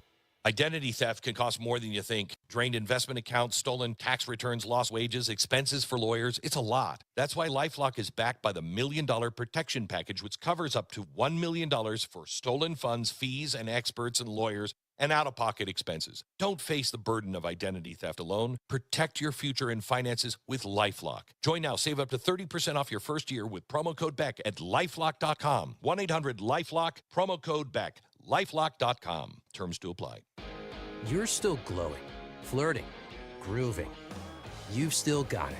But your immune system weakens as you age, making it harder to fight illnesses like pneumococcal pneumonia and RSV. Vaccines are a key part of any health routine and can help protect you from getting really sick. Ask your doctor or pharmacist which vaccines you need. See more at PfizerForAll.com. Sponsored by Pfizer.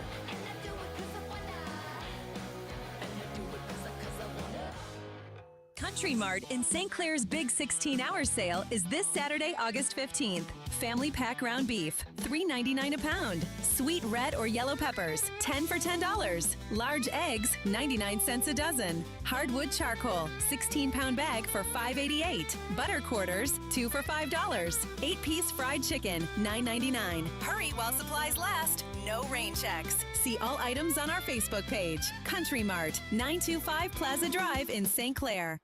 I think we should be able to have a civil conversation. The news and talk that matters to St. Louis. This conversation has completely made me crazy. This is complete insanity. News Talk STL.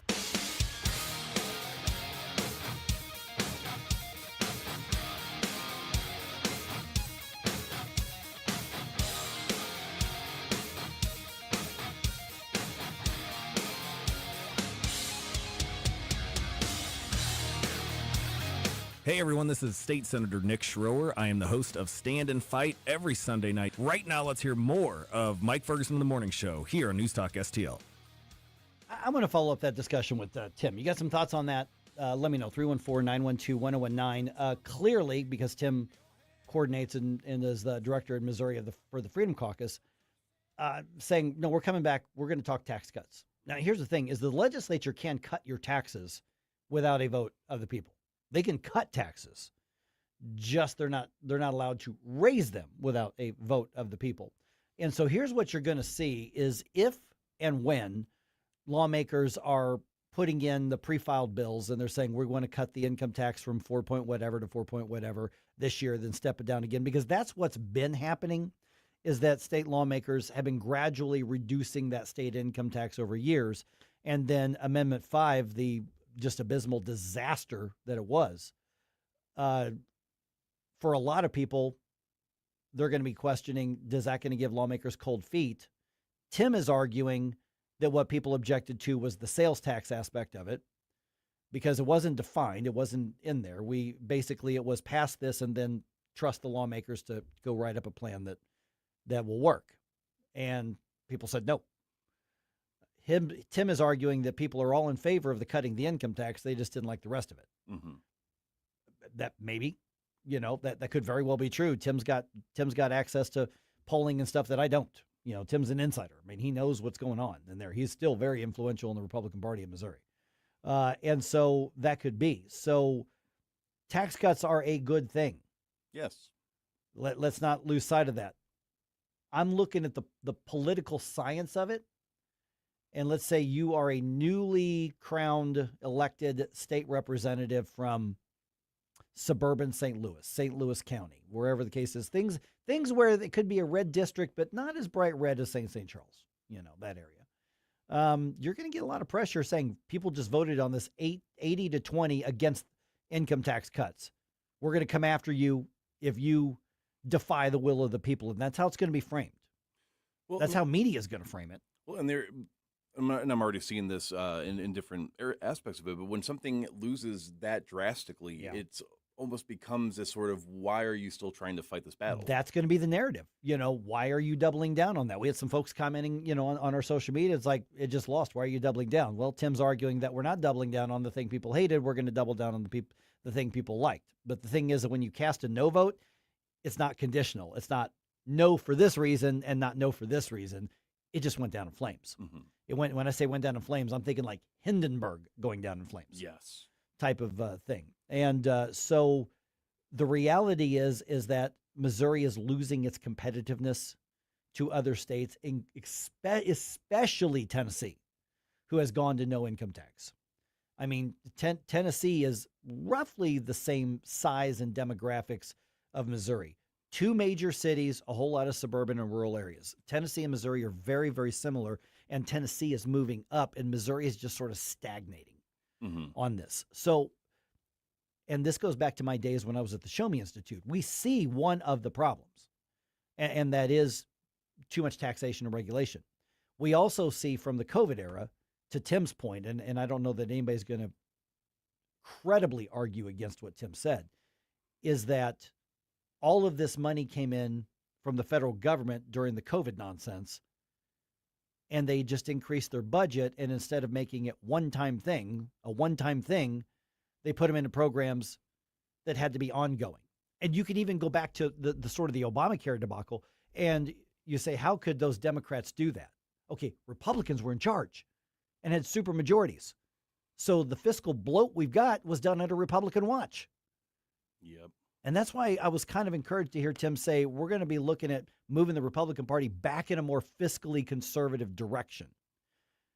And the thing is that tax cuts are easier to sell, Amendment 5 notwithstanding.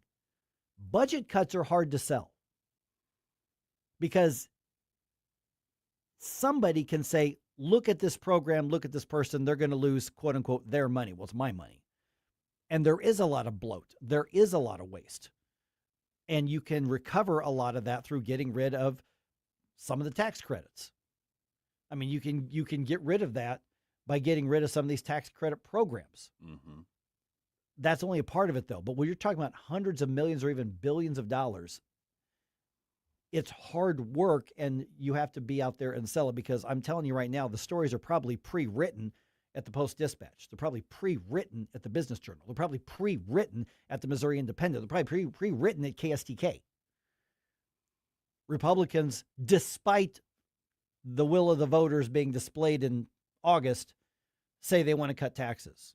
And then they'll find, somebody who's on oxygen tanks, and they're going to lose their whatever. Well, probably not. But it is harder for a Republican and conservative to go say, no, the principle is less government, the better, the more people flourish, the more opportunities people have. And sell that in the wake of a disastrous referendum vote. I mean, the political science is you're going to go into a district, and I don't know that there were any districts that voted for Amendment 5. Maybe there's 1 or 2 out there. St. Charles County is the most conservative county in the state, and they voted overwhelmingly against it. So how do you go in and say, we're bringing you tax cuts, and then knowing you're going to answer the question, but we just voted on it? And you don't have 2 or 3 or 4 minutes to go, well, actually, here's what. So I love the fact that Tim is saying we're gonna keep lawmakers focused on tax cuts. Mm-hmm. The way that they do that needs to be efficient and easy to understand early. Don't wait till January. You have to get out there now to do this. And that, I think, was so critical this time around as well, is that it got to a point where the Pro 4, the Pro 5 people were behind the curve of when they should have been doing things to get their message out, and it became that they were trying to react rather than proact. I would love to see them, because in my circles, I've seen people that they want to get rid of the income tax, and they still voted no on 5. And so I'm wondering if not only if it's the messaging, but if there's a way to basically tweak it a little bit, or to try to be a little bit more specific with what the actual proposal is, if that would turn it from an 80-20 to 80 no, 20 yes, to suddenly 70 yes, 30 no, or something of that nature. Well, I remember when we were doing these town hall events with Americans for Prosperity, and whether it was with Glenn Jacobs or Ben Keithley or Nick Schroer or Dennis Ganal, all of the folks that were involved in all of these, I remember being struck when I was moderating one of them, and we had a lot of antagonistic and tough and fair questions. And we asked, despite what you read on the internet, we asked those questions. And Ben Keithley and Nick Schroer and all the others, they had very good, detailed, drawn out 3-minute answers. And when you sit there and you process it, you're like, oh, okay, that makes sense. Okay. Technically, I can see, okay, great. But that was a lot of work to keep up with their answers and go, okay, now I get it now. That's not how political science works. That's not how voting works. People want to know, how does it affect me? And they'll make up a decision on how they feel based on what Susie calls that bumper sticker sort of thing. How can you make this conversational? Right. And they have to be able to sell that. The reality is that one of the reasons Missouri is stagnating and not falling is because we have reduced the income tax. We have made it better for businesses and jobs to move here. We just haven't done as much as we could. But if they try to take that the same approach, the same egg-headed approach, and I mean that in both the good and the bad ways, you're going to lose again, and the state will be worse off for it. So double down, but double down smart, and be humble enough to say, here's what we screwed up. And it wasn't just, we didn't frame it in a way you didn't understand it. No, people understood more than you're giving them credit for. They just didn't like it. Mm-hmm. So you better take the part people like and make that clear as to what's being offered. Yes. You should also like the Mike Ferguson Morning live streams. We are on Rumble, Facebook, YouTube, and X. The podcast will be on all of your favorite podcasting platforms. You can join in the conversation. I do keep an eye on the chat box, and we've actually got a few new people that are returning. So clearly we're doing something right, because they're not swearing us off. But go ahead and check us out, Mike Ferguson in the Morning, on the News Talk official accounts on Rumble, X, Facebook, and YouTube. And subscribe and drop us a like.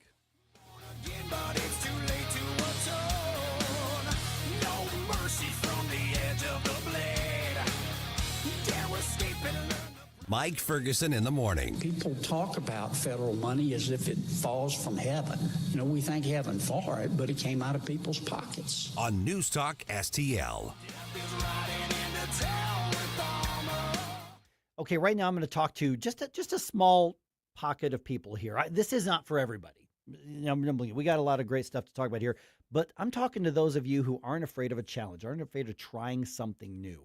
Now, listen, if you're a scuba diver or you're a snorkeler or you using that, you already know about Great American Divers. GreatAmericanDivers.com. Mike Ferguson here for my friends at Great American Divers in St. Charles, a veteran-owned business, and also discounts for veterans and emergency service frontline workers as well. Here's the thing. Are you up for a challenge? You have to try something that's tough. Tough in a good way. That's fun. Imagine a bachelor party. Instead of going to the casino, you try out some diving or that retreat for your Sunday school class or your men's group or your women's group or whatever, and you try that and you learn some diving. Matter of fact, Great American Divers, they are among the elite experts, and they lead excursions around the world if you want to go do some great scuba diving. Imagine getting good at this and then going into the Caribbean or going to some other part of the world and seeing beautiful parts of the world, the stuff we just don't have here. You can do all that with Great American Divers. And for you divers already, yes, they can service your equipment as well. GreatAmericanDivers.com. Tell them you heard about them from Mike on the radio. From the News Talk STL Weather Center. Meteorologist Shan Scotch with your first alert forecast. We're tracking temperatures back towards the upper 90s this afternoon. Still in a first alert weather day today and tomorrow for dangerous heat. Things are looking decently dry. Might see an isolated shower-storm possible later this afternoon. Most of us dry. Feels like temperatures over about 105 degrees to 110 degrees possible today and tomorrow. Could see some chances of some isolated strong to severe storms as well Wednesday afternoon. Tad bit of a cool down Thursday and Friday, still looking hot for this time of year. In the First Alert 4 Weather Center, I'm meteorologist Shan Scotch. Fox News commentary with Jason Chaffetz next. My name is Whitney Allen, and I'm a widow. My husband, Ryan, died. We never thought we'd ever have to use life insurance, but the unexpected happened. With Ethos, signing up was fast and 100% online. You can get a quote in seconds, apply in minutes, and get same-day coverage. No medical exams, and you can get up to $3 million worth of coverage. I'm grateful we were prepared. Get your free quote at ethos.com/term. That's ethos.com/term. Paid spokesperson. Time spent on application may vary. Online health questions required. Jason Chaffetz lays out the goals of the far left wing of the Democrat Party. They want to tear us down from everything, getting rid of the presidency, getting rid of the United States Senate, getting rid of the courts, getting rid of privatized health care, taking over the means of production in this country, getting rid of private property rights. Other than that, it's just great. They do that and say, oh, they love America. No, they don't. Shame on Republicans that they can't put any one of those issues out in front, push all the Democrats to try to answer those questions. Nancy Pelosi, Bernie Sanders, Chuck Schumer, Joe Biden. They did not usher in the next generation. That's a failing, I think, of the Obama administration, but it really is of Biden. He held down too long, and now you got these crazy town people that are trying to run the party and the country, and it's scary because some of them might actually win. For more commentary like this, go to foxnewspodcast.com. News Talk STL is proud to have Doug Voss of Safe Bunny Radio as part of our lineup each week. Doug has been a staple on the St. Louis radio airways for many years as one of the leading financial experts in the area. You can now hear Doug and Safe Bunny Radio every weekend on News Talk STL. But in case you miss anything, you can check it all out at DougVossSafeBunnyRadio.com. What else do our listeners need to know, Doug? Simply put, I focus on helping pre-retirees and retirees build, preserve, and protect retirement assets, and I've been helping my clients solve their insurance and financial needs for the past 33 years. I also strive to educate my clients on how to prepare for retirement, minimize the impact of market volatility on their assets, and deal with the challenges of increased longevity. Call me today at 844-676-SAFE. That's 844-676-7233. Doug Voss is a registered representative. Securities offered through DHL Securities, LLLP. Member FINRA and SIPC. News, analysis, opinion. People are tired of these crazy failed policies. At the end of the day, we are going to disarm Hamas. The only thing that matters is action. 101.9 and 94.1. Number one for conservative talk. News Talk STL.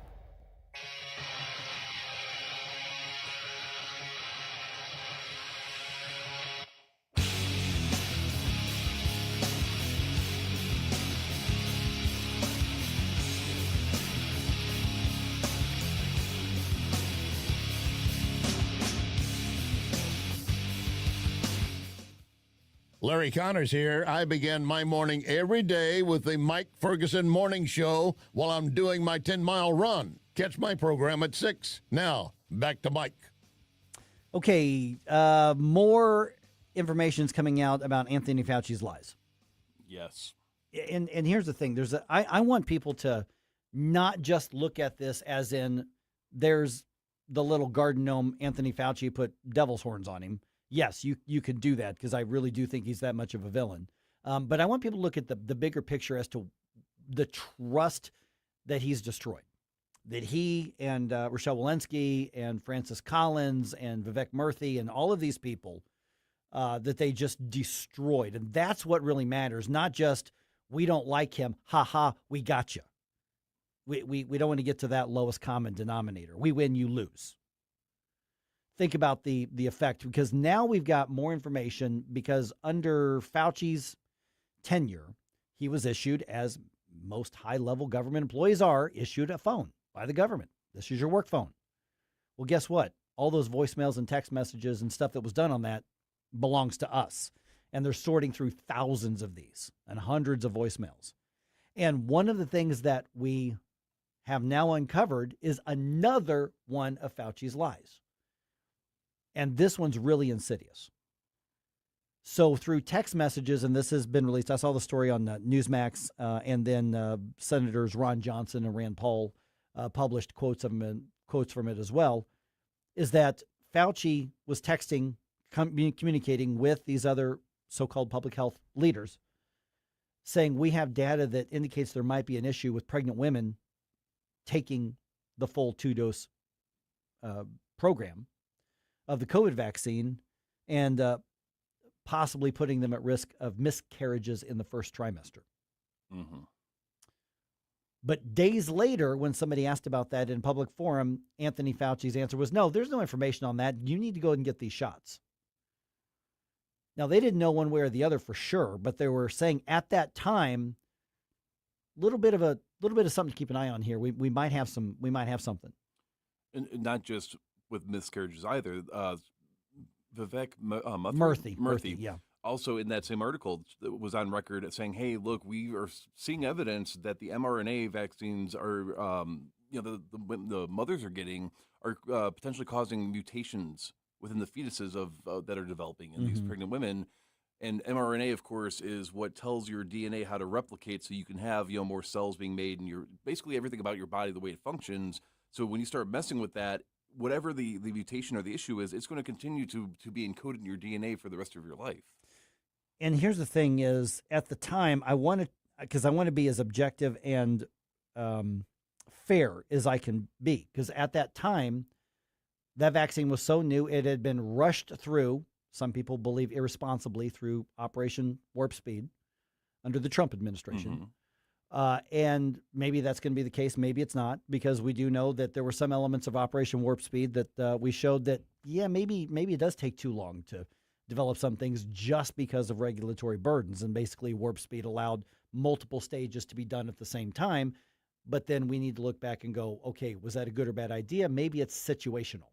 Well, I mean, this was something brand new, which Well, okay, so the patents for the actual research and into the vaccines for COVID go back to 2015. I mean, that was when they first registered for the patents and started the development. It's not like COVID came out of the lab spontaneously and we had no idea what it even. That's what we were told. Right.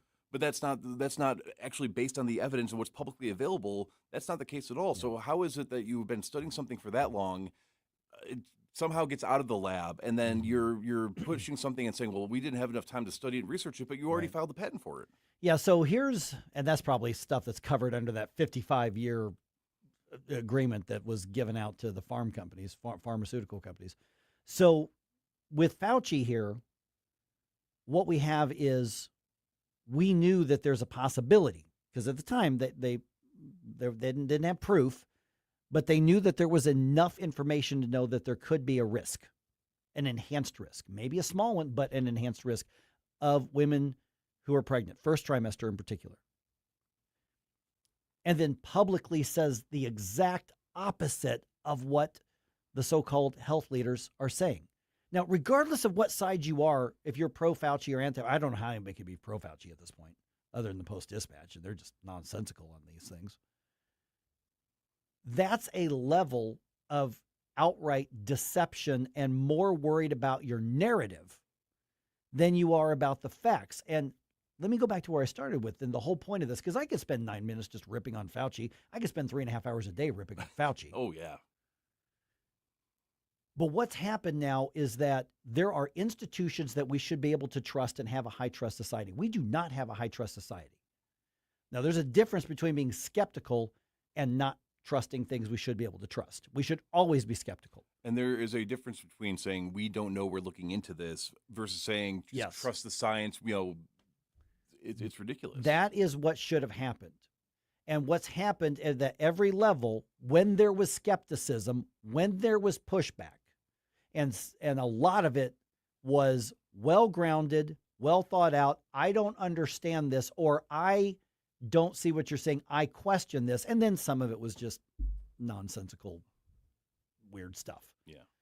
Those were very loud, but I don't think that they were the majority of it. But what happened is that the people that we're supposed to look to and say, okay, what's the truth? What do we know? What do we not know?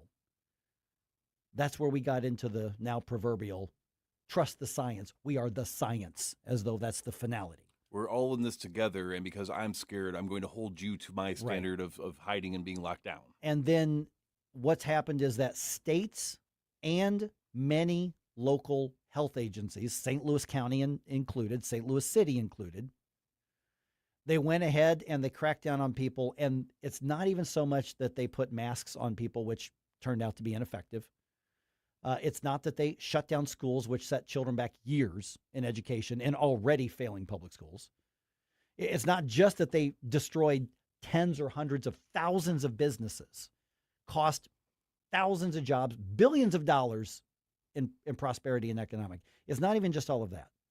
It's that when the facts were there to say this may not be necessary, which I don't think any of it ever was, they doubled down because they were more worried about protecting their authority and the order. The order being, we say so, therefore you do it. And we point out, you're not elected to a damn thing. We're the experts. Don't question us. You clearly want grandma to die. And so now there's little to no trust with large segments of people in health departments. And I mentioned earlier, I do mental exercises a lot on what am I going to bring to the show here. And even if there's something innocuous, and I get a call or an email from the St. Louis County Health Department, not that I'm their favorite, and they say, hey, we got this thing happening, we got an outbreak, Mike, can we come on your show and just warn people about it? I don't think our audience trusts them. Why should they? And I have no problem saying, you're not a credible source. Maybe you're right about whatever it is, exploding diarrhea salad or whatever. But you never atoned and admitted and tried to reclaim your credibility. You just basically said, okay, that was then, this is now. We're the officials, we're the experts. You need to trust us and follow us. No, we don't. You never said we gave you information that was wrong. You never said we were wrong. You never said we lied. You never said we went far beyond what we should have. We hurt people. We're sorry. Here's what we're doing to rebuild that credibility and regain your trust. And it starts with us recognizing how bad we hurt people through false information. But they're not doing that. And they're still wanting to rally to the defense. But we're the experts. You should trust us. Okay, we didn't get it right, but we're the experts. We had a better educated guess than you did. And you were dead wrong. They decided to go from an advisory role to an authoritarian role with no accountability. And then they hurt people. And now we see they're being led by people who blatantly, knowingly, in a premeditated fashion lied. And in this case, lied to women who are with child, hiding elevated risks to themselves and to their baby. Yeah, I mean, not just even the medical effects of the jab, the fact that people that did not have the best intentions were presenting themselves as experts, giving people that should have were not qualified to handle the authority that they were given to make public policies in the name of science and the lasting effects, and how enthusiastically people went along with it without questioning what was going on. That is, I think, one of the scariest things, and we don't seem to have learned a lesson from that yet.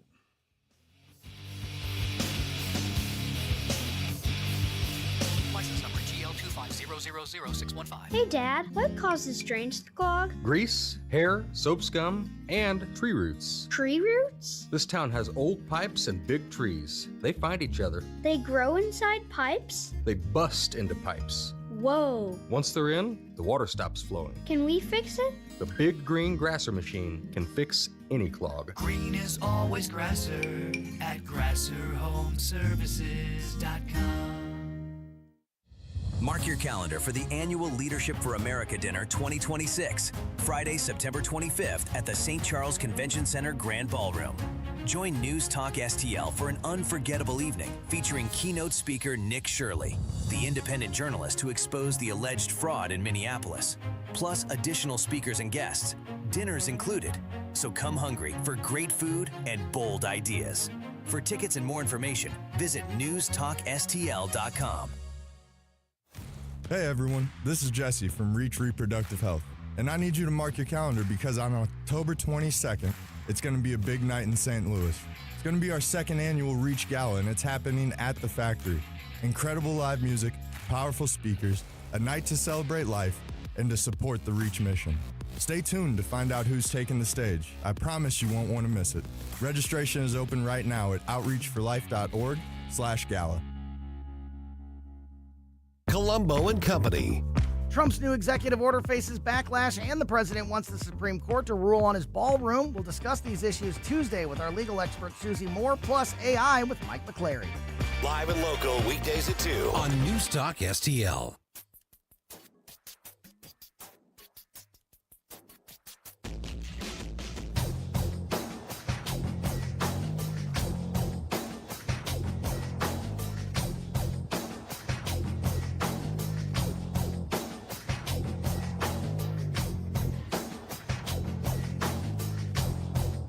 Hi, it's Vic Porcelli. And Ken. Hi, Ken. Hey, Vic. Ken and I are on every Monday through Friday here on News Talk STL. Right now, you're listening to Mike Ferguson in the morning on 101.9 and 94.1 News Talk STL. Whoosh, my morning people. All right, data centers back in the headlines. St. Louis County looking at what are we going to do with data centers. So if data center development comes to the county, how should it happen? And remember, the first part of that is if. Yeah. Not that there aren't some data centers there, but if more of it comes. Also, a former police officer headed to prison for a long time, it seems, and he should. And also, Cardinals had a rough night starting their series with the Phillies. They're now back under 500, so we'll tell you what's going on there. 8:51 right now. Let's do another news dump. The Morning News Dump, brought to you by Great American Divers. Successful dump. Wake up, America. It all worked out. They got all the news. The Morning News Dump. By the way, speaking of the whole Fauci and St. Louis Post-Dispatch thing, they've got a headline from one of their highlighting their letters to the editor. The level of vitriol that Dr. Anthony Fauci is facing from Republicans is unparalleled. And their headline is, Letter to the Editor. Senator Paul's vitriol against Dr. Fauci was unparalleled and shameful. It was unparalleled and needed. So that's where the Post-Dispatch is, as you would expect. Okay, St. Louis County's Planning and Zoning Commission is working on a recommendation to regulate data centers. Now, that's not saying that they're saying they should approve a bunch of them. They're just saying we need to have a set of regulations in place for when those discussions happen and those applications are done. So among the proposals are suggestions to regulate them, data centers, based on size and energy use, and to ban them from residential zones. Now, both supporters and opponents of data center development spoke at the commission's meeting last night. The commission is going to make its recommendations to the county council sometime next month, probably around the middle of the month, and then the county council is on its own timeline to decide what, if anything, to do with these regulations. Now, again, passing these regulations doesn't mean that they're going to bring in a bunch of data centers. It just says data centers are a thing. If there's at some point there's going to be 1 or 2 or 10 or 50 or 100, whatever it's going to be, these are going to be the rules that they have to go by. It's about time, I'll say that, because we've already had some data center proposals and one project that actually failed quite comedically. But if this is going to be the direction that we're developing, if we're not going to be developing housing and farmland and all that stuff, then we need to have a clear guideline of what you can and cannot be building. And I think it makes a lot of sense that they're looking at this saying, okay, the one for the locally owned business that does, I don't know, web development or whatever the case is, they sell website design to and hosting to businesses, to say they need a data center that's the size of a garage. That's different than Facebook or Amazon coming in saying we need one the size of a couple football fields. And so we're going to treat those differently. That makes sense. That makes sense. And then they're talking about, requiring studies for sound and all that kind of stuff. And then buffer zones and landscaping to help, stop noise, all that kind of stuff. So it's all a work in progress. The Planning and Zoning Commission does not have any authority to write the rules. They are going to be recommending the rules to the county council. So do with that what you will. Charges are filed against the 25-year-old woman police say made a false report of a child abduction. This is what happened Sunday night. Brianna Mathis faces a charge of knowingly making a false report that triggers an Amber Alert. That's actually the title of the crime. She claimed that her vehicle was stolen with the child inside. Investigators report that the man who ended up being the target of a statewide Amber Alert had told her to get out of his vehicle early on Sunday. So he said, get lost, buzz off. Then she called 911, reported her vehicle stolen. Wasn't her vehicle. It was his vehicle. The child was located in Lincoln County, and here's the rest of the story. Turns out that child has lived with relatives since January after being taken into state custody and removed from the custody of the mother, Brianna Mathis, who created all of this problem. I mean, think of if there was an actual kidnapping going on during that time, or somebody getting carjacked, or somebody needing assistance in some other manner. I mean, I want to see criminal fines on top of whatever charges and make her pay back to society what she was wasting. Yeah, precisely. All right. A former North County police officer admits to sexually assaulting 18 people. KMOV's Corey Stark has the story. Oh. Am I up? Let's try that again. All right, I'm up. Yep. We alerted you about Marcellus Blackwell's crimes 3 years ago while he was an officer with the North County Police Cooperative. Blackwell admitted to sexually assaulting 18 men, often during traffic stops or arrests. This happened between 2022 and 2023. Well, prosecutors say many of the victims were taken to a remote location when Blackwell would deactivate his body camera and assault them. Prosecutors are asking for 30 years behind bars. And he's going to get that sentence sometime next month. You know, it's one thing to be a pervert. Mm-hmm. It's another thing to abuse your authority, literally of life and death with a gun, like police officers have, and do that to anybody, much less 18 people in such a premeditated fashion. Almost all cops do it the right way. There are way too many cases where we've had cops abuse their authority, and usually there's somebody to witness that or the body cam or something like that. This guy abused his authority as a police officer in one of the worst ways I think I've heard of in years.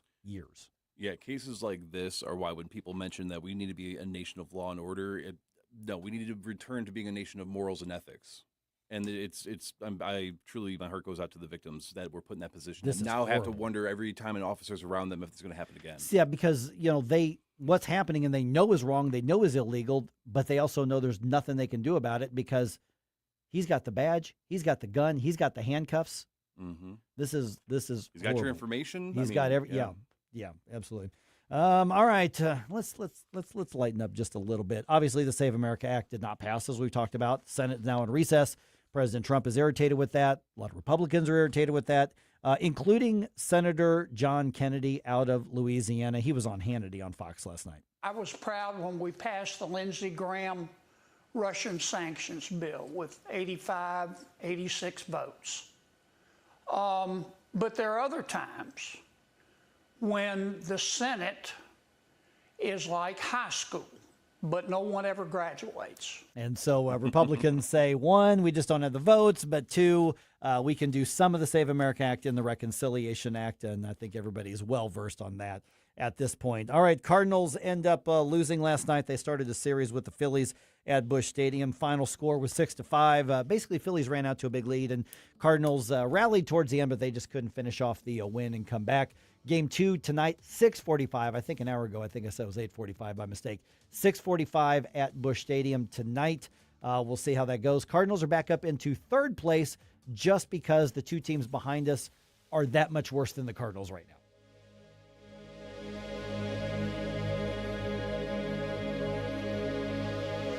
Whatever the season, you always have a great reason to